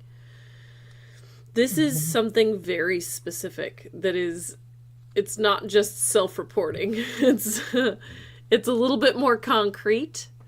And so, that blue zone might have more to it than that last study might have led to believe. So it was hazard ratios of 8%. High Mediterranean diet adherence had 8% less colorectal cancers, 48% less blood cancers. 33% less kidney cancer risks. And even the medium adherence was associated with lower esophageal cancer risk. Okay. Here's the thing. I'm a part of this is just a thing that Justin believes and may or may not be true. I don't think that the Mediterranean diet is good for you. I don't think that it's beneficial or doing anything necessarily that makes you healthy or prevents cancer. The thing about the Mediterranean diet is it doesn't include processed foods. So if you have a high adherence to the Mediterranean diet and you're in that category, you're eating a lot of fresh foods and it's fish, it's like a good just balance. Not eating poison. And it's a good balance of all the necessary nutrients of and sugars and starches things, and there's right. Yes, it's a good diet. It is a good, well-rounded diet if you're eating it all in the right proportions. But that's not what was looked at. It's only what was looked at is if you were eating things more on this list. And it could have been, you could have just been eating all fish or all nuts or all whatever it is. But if it was on the Mediterranean diet list and that's what you were eating. So I don't want to say balanced diet or any of that yet because that's not part of this. This was not covered. However, the thing that's not on the list is processed foods. Yeah, and those absolutely. are highly being used in some of the European countries where they are the controls. And the control isn't really a control. The control is just people who are eating processed foods, right? As opposed to adhering to the Mediterranean diet or eating whatever else is out there. And, if they're going to not include Greeks, it's probably because the Greek diet and people who are in Greece, that's just what they eat all the time. So that's what they've lived their entire lives on. So you have to kind of take them out of the... Well, but it wasn't comparing... Yeah. within countries, because it was like all pooled in together. All these 10 countries were pooled in together. So they could have pulled the Greeks in there, but there was something about them saying also like, oh, this would also unbalance it, but I think it had would to have unbalanced it. Yeah. I think it had to do with data collection too on this. Like they were all, that was one of the things that they attributed the removal from. But again, I think it has less to do with what's in the Mediterranean diet than with what's not in it. Yeah. How do we know that this doesn't have anything to do with genetic markers in specific ethnicities or like genetic groupings of people based on location? So, that's always something that can be part of it, for sure. But we're just not, I don't think that people are that genetically diverse when it comes to diet. Because these are also going to be people in the Mediterranean who are not adhering to the Mediterranean diet too, right? So it's not like everybody who lives in the Mediterranean diet, it's like, oh, here's your diet card. Here's what you have to eat. And the only things on this list because you were born here, right? So I think it's probably a pretty good mix. You can live anywhere in the world. You can live in Britain. You can live in America and eat the Mediterranean diet. So I think the genetics falls out of it pretty quickly that way. I think also one of the things it's hard to balance all those factors, though. I mean, that is the big question. Genetics versus environment versus your entire life and development and everything that led to you being who you are in this moment in time. That's why we have large sample sizes and we try to have balanced study design, and it's just hard to do. But that's the big point. So here's the thing too. The last point thing, on this is, because I have two more stories. I know we got to go because you got to go. So these are obesity related cancers. Right. Obesity was not a factor in this study. Mm-hmm. Obesity was matched diet to diet. I think we need to maybe, because this is also in this EPIC study group, they've done a lot of research on processed food effects and increased cancers from people who eat processed food. Mm-hmm. So I think what we need to start really tackling this with is spinach. These are processed food related cancers. These are not obesity related cancers, because obesity is not the factor that seems to be determinant here. It seems to be whether or not you're eating stuff that has been highly processed, that has a bunch of chemicals in it that your body's like don't know what to do with, that changes the reward center of your brain, that causes you to have liver fat immediately. Like there seems to be. I think there's there's an interesting question there too for dietary stuff, where we know that there was a study looking at the cancer-causing compounds in the char on meat for when you barbecue or when you cook meat and get a char on it. These compounds are also produced like when you make French fries, and it's something that like 20 years ago they started talking about these things that I can't remember the exact name of. Yeah, like black toast. Right. Like if you toast your toast too much, like you're eating carbon. Like how can that be good for anybody? But the question is, out of the entire diet, if your diet is all processed foods and then you do a barbecue and it's, a dish, it's everything is, adding more and more and more of this, as opposed to a varied diet where maybe you do have barbecued meat, shish kebabs, maybe you do, but it's, sometimes it's fish, sometimes it's, lamb, sometimes maybe it's that. And also because of, like you mentioned, the antioxidant aspects of certain ingredients in the Mediterranean diet that kind of balance everything out. So maybe it's the types of fats, the types of nutrients, the type of antioxidants, and the proportions that put it all together. And suddenly you've got a balanced diet that over time does not have like carbon, boron, deuterium buildup in the middle of your tokamak.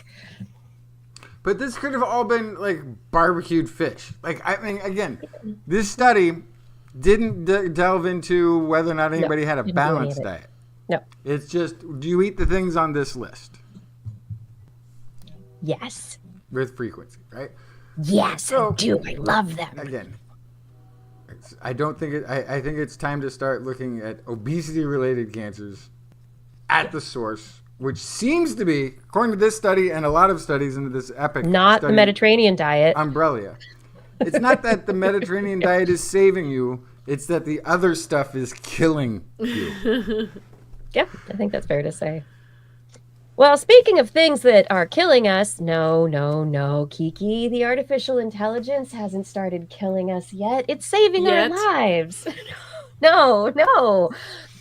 This last week, researchers in Philadelphia at the annual Association for the Advancement of Artificial Intelligence meeting, Philadelphia, Pennsylvania, a report of a survey was unveiled, including responses from more than 475 AAAI, that's the Association for the Advancement of Artificial Intelligence. They were unveiled, and 67% of these responses are academics, people who study the advancement of artificial intelligence.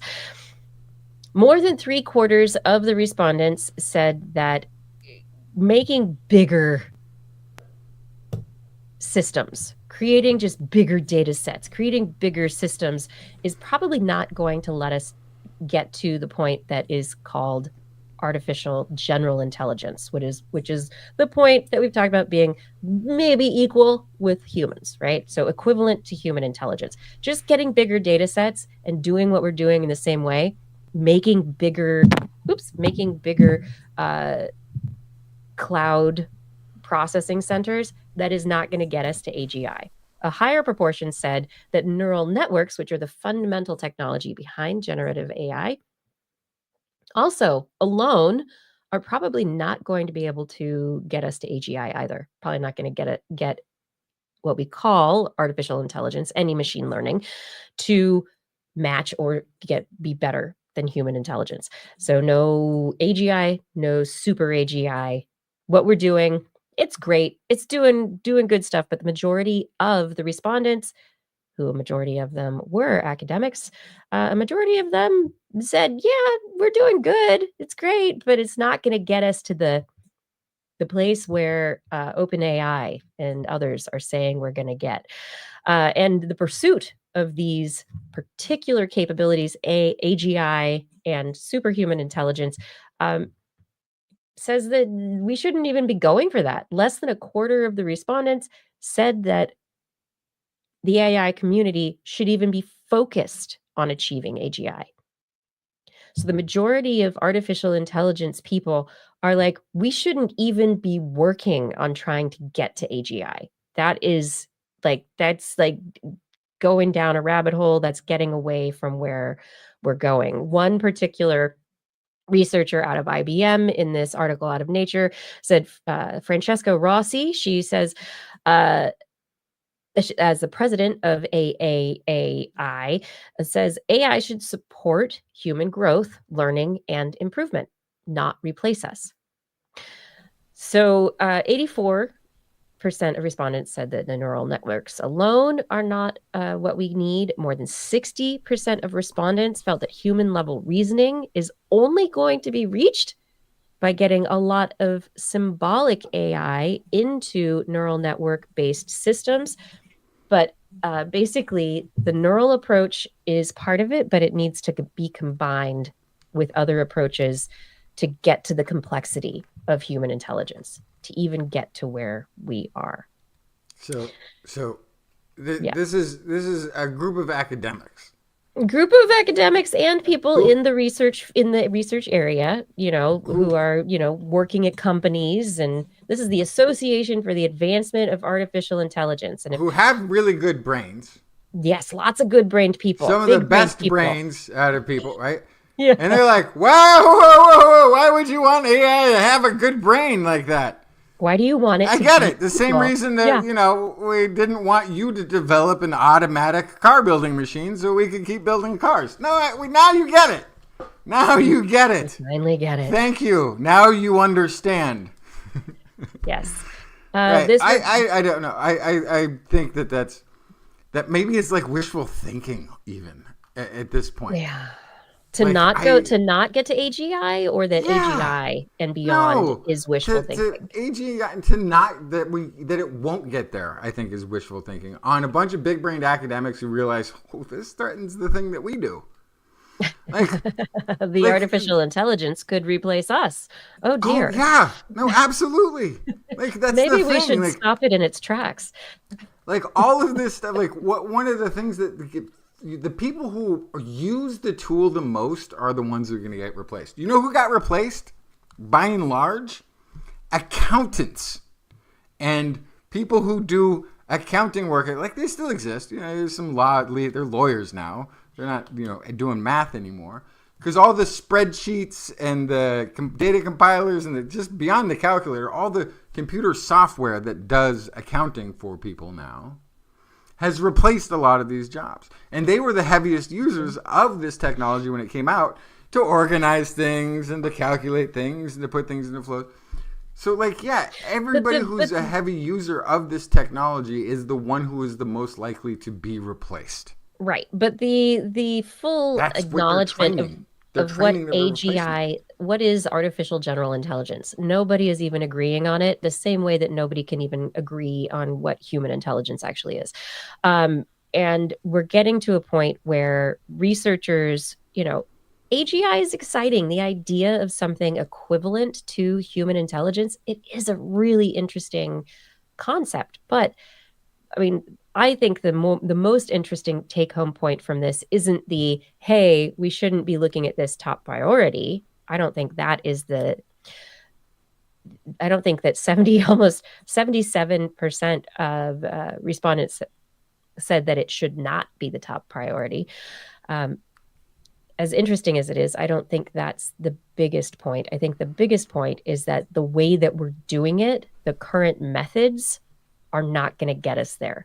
And so I think that really gets at, what are the methods being used by OpenAI? What are the methods being used by any company trying to create these machine learning, artificial intelligent systems? How are they doing it? And if it's all based on just giant data sets and statistical correlation, that is not going to get to human level abilities. It will always be its own thing, but not human. It's not even going to be close. I don't know. I mean, you do know. They're right. No, because I think we might be overrating human intelligence at some point. Then, if we're saying that human intelligence is superior to being able to take vast data sets and smash them together in a few seconds, because we can't. They are different skills. Don't. They are not the same. They're not the same skills. They are different. We are great at doing things, but when you say we, like humans, I think smart people are smarter than AI. Right, but I think there's other people who might not be. Like, already.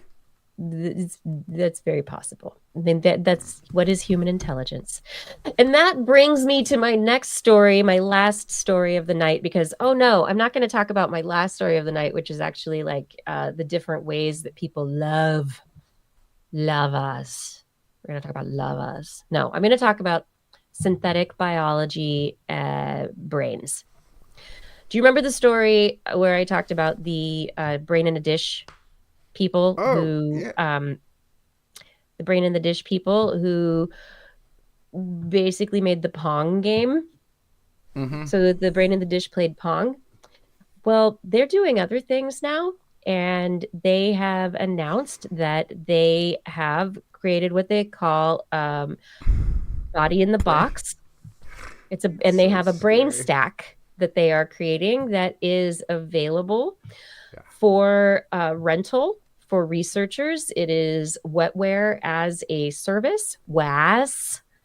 They have created systems based on that first brain in the dish system. Originally, they were using human brain cells on CMOS chips.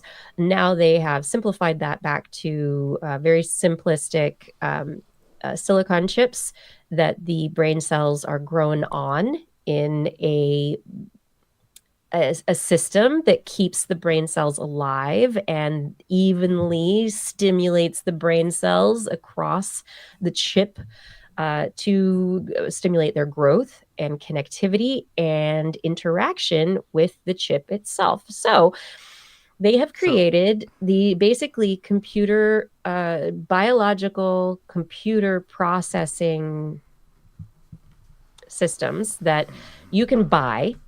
You can just buy one, or you can, rent time. Say the same way that researchers rent time on telescopes around the world.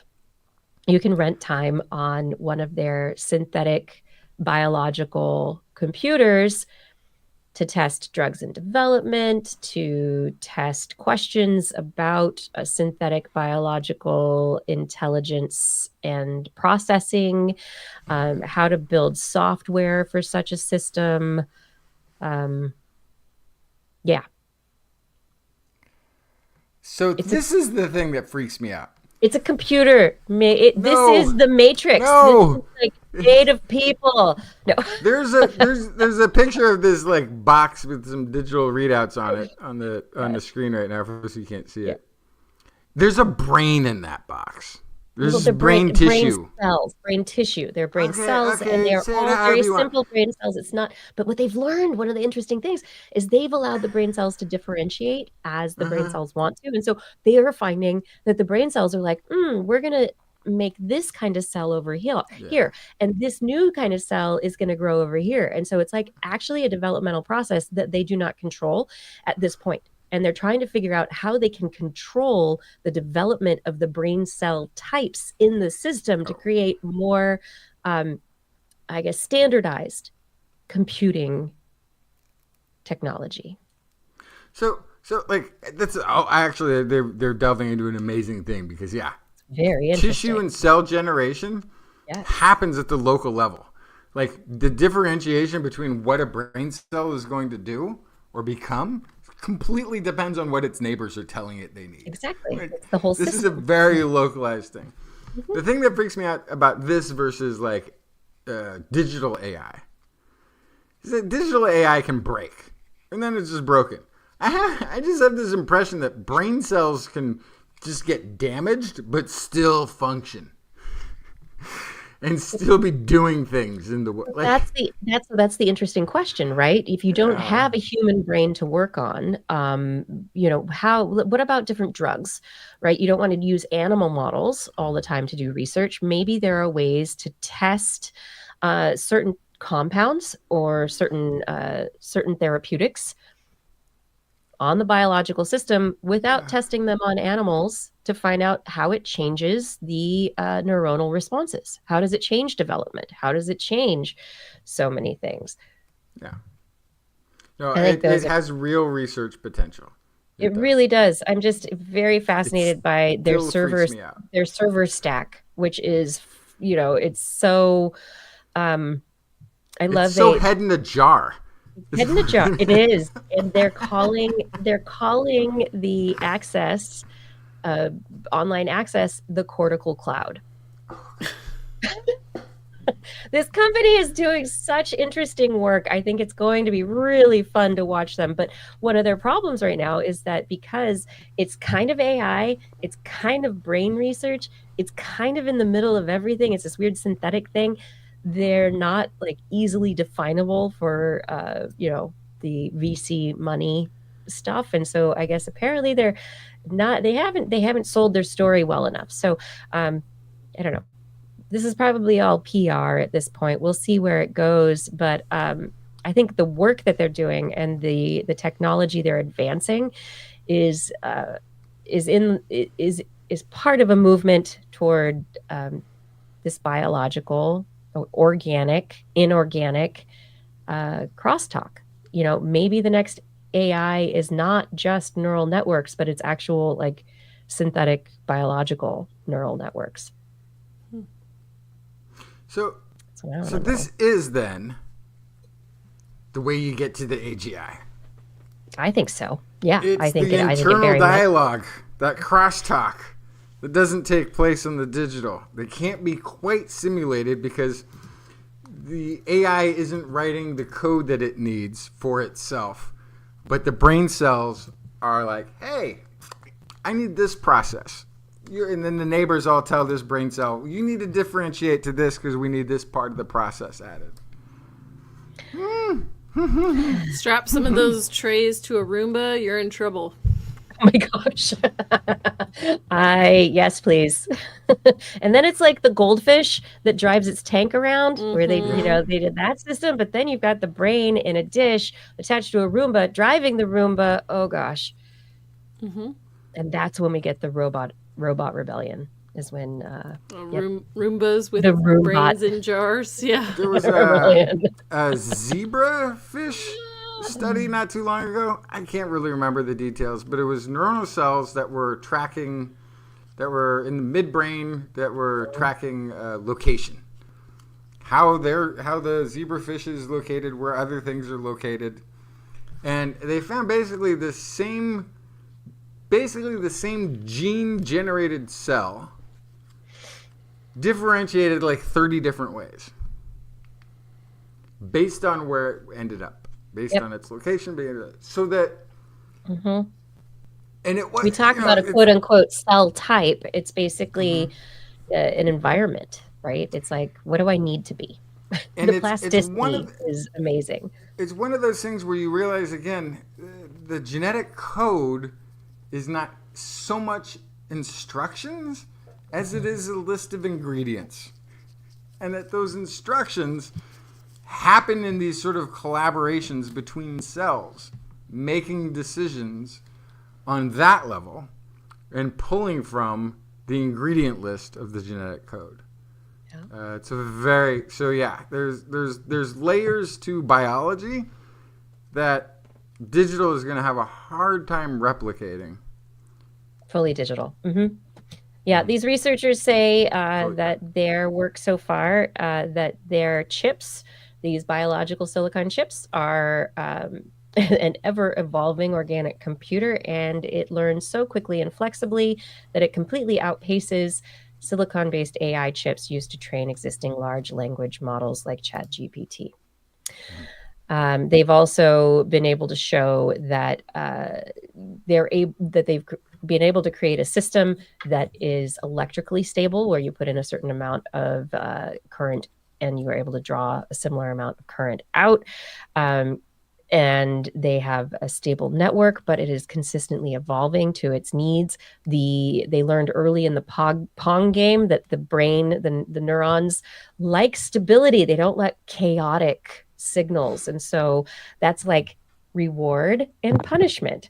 And so predictability is what it's built in. So there are these already gates that the neurons are aiming for. And they're saying that the computers that they're developing are actually less energy intensive than a lot of modern computers. And so this tech, the units, they're expecting to have a price tag of around $35,000 for one of these cortical cloud systems. An entire rack of these CL1 units uses about 850 to 1,000 watts of energy, fully programmable, offering bidirectional stimulation and read interface tailored to enable neural communication and network learning. And it doesn't require an external computer to operate because it is the computer. Input in, output out. You can potentially, as a person, wetware as a service, you could rent time on CL1's wet computer systems. Oh my gosh. But people, we're people. We are so very much people. And apparently, according to this last study, LAVAS, published in Personality and Individual Differences. I really like the name of this journal. It's like my new favorite journal name ever. Researchers looked at variation in the expression of romantic love. They did a cluster analytic study of young adults experiencing romantic love. 809 partnered young adults took a survey in 2022. Yeah, they were all at home, not doing things they wanted to do. And they reported on their intensity of romantic love, obsessive thinking, commitment, and frequency of sex each week. So you know this is not accurate. They determined that there are 4 different types, categories of lavas, romantic lavas. The mild romantic lovers are characterized by the lowest intensity, lowest obsessive thinking, lowest commitment, and lowest frequency of sex. Boring, out of here. Mild romantic lovers. 20% of their survey said. 40% were moderate romantic lovers, characterized by relatively low intensity, not just low intensity, but relatively low intensity, relative low obsessive thinking, relatively high commitment, and relatively moderate frequency of sex. Maybe Type stick 3. around. Type See if 3, it gets any about better. 10%, libidinous romantic lavas. They're high intense, relatively high intensity, relatively high obsessive thinking, relatively high commitment, interesting, and exceptionally high frequency of sex. Yeah, not worth it. All that obsessive thinking. All It's too the much. thinking, it's so much thinking. And finally, they're Exactly. intense romantic lovers. My lava, intense. 29%, 30%, characterized by the highest intensity, highest obsessive thinking, highest commitment, and yet just a relatively high frequency of sex. They're not libidinous. They are intense. Anyway, you decide who you are. None of. I need more categories. None of these sound. How do you fit into this just very basic? I don't like any of them. This Punnett square of lavas. Are you a brain in a box? Are you a black box? You know, I haven't stopped thinking about that. Like the concept of renting a brain sounded like really freaky, and then I was like, "Well, that's like working." Somebody else rented your brain. It's like what working is.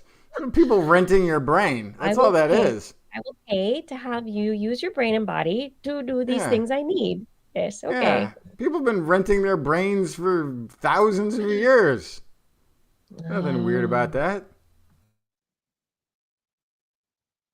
Are we all cortical prostitutes? I don't know. Something for you to think about. Maybe I was verklempt. I don't know. Oh. Hey, everybody. Have we done it? Yeah. I think we're there. I think we did. I think we did. I really do. I think we did. Kiki, Thank you for joining late. us.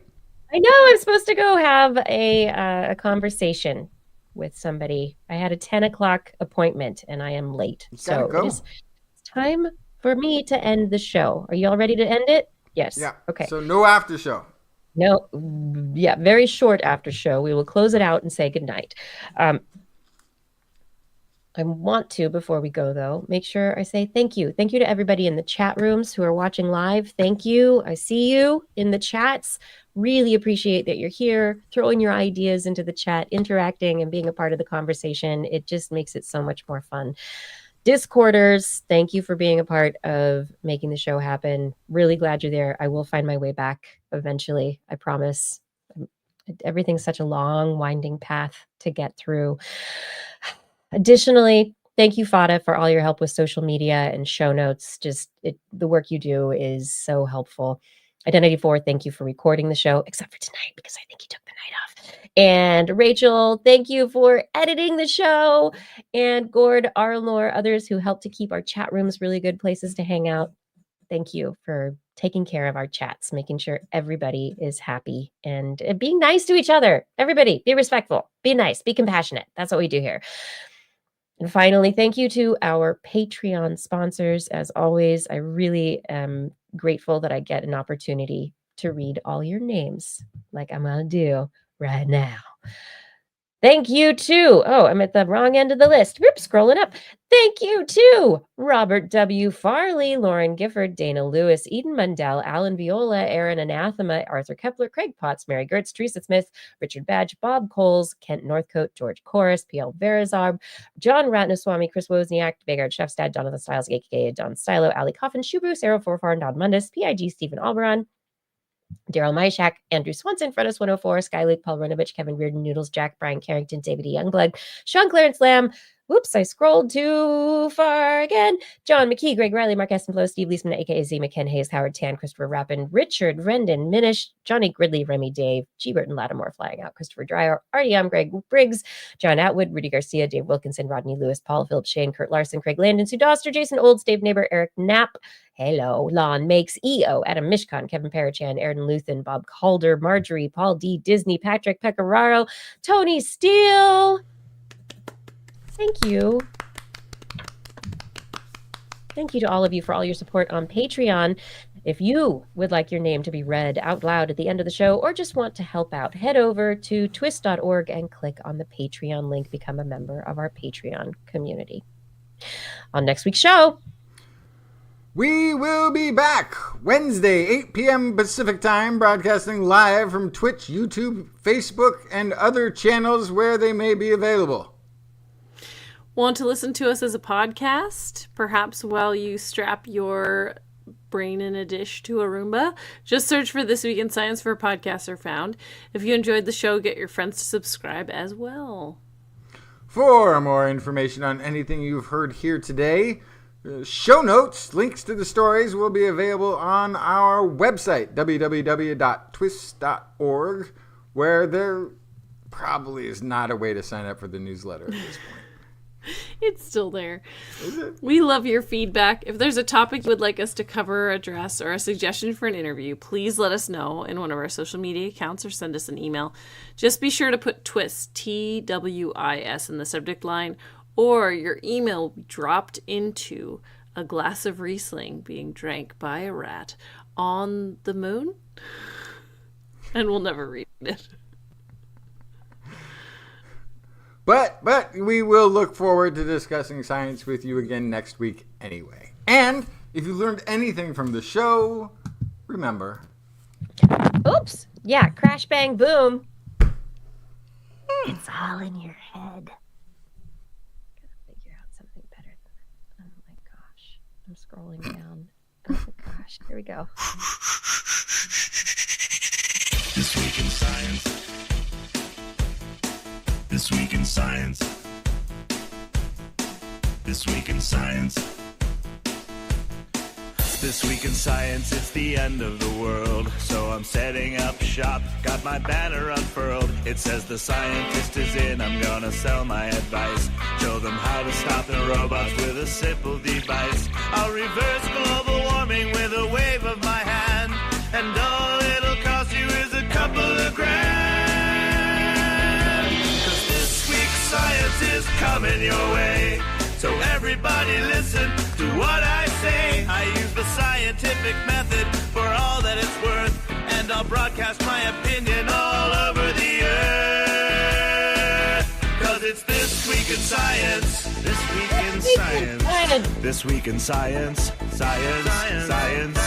This Week in Science. This Week in Science. This Week in Science. Science. Science. Science. I've got one disclaimer. And it's done.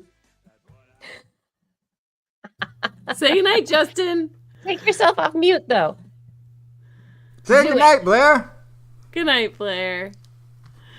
Good night, Kiki. Good night, Kiki. Good night, everyone. Justin, it was so great to have you back this week. It's so good glad. to exist again.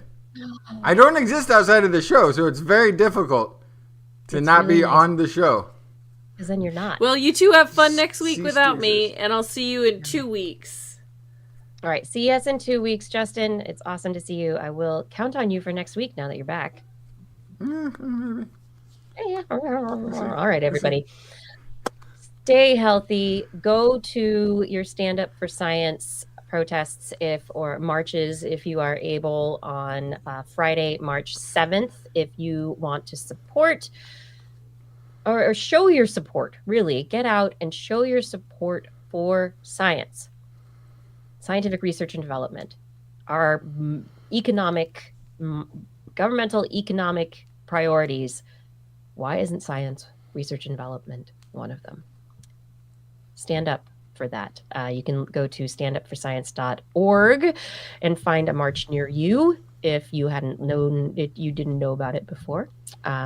But they're all over the place, and I hope to hear good stories. Be safe, everyone. Make sure that if you do go to a protest, make sure that your phone is not biometrically openable. Make sure that maybe you're on a burner phone. Don't even take your phone. Make sure you What? have Wait, help. what? Make sure you are using Signal and not any other messaging app, and be What? have an emergency out. Make sure you are meeting your friends at a particular place and a time in case you're like at an amusement park. You don't want to get separated, but if you do, you have to have a safe meeting point. Make sure that you have safe ins and outs to whatever protest that you go to so that you do not end up funneled into a dangerous situation.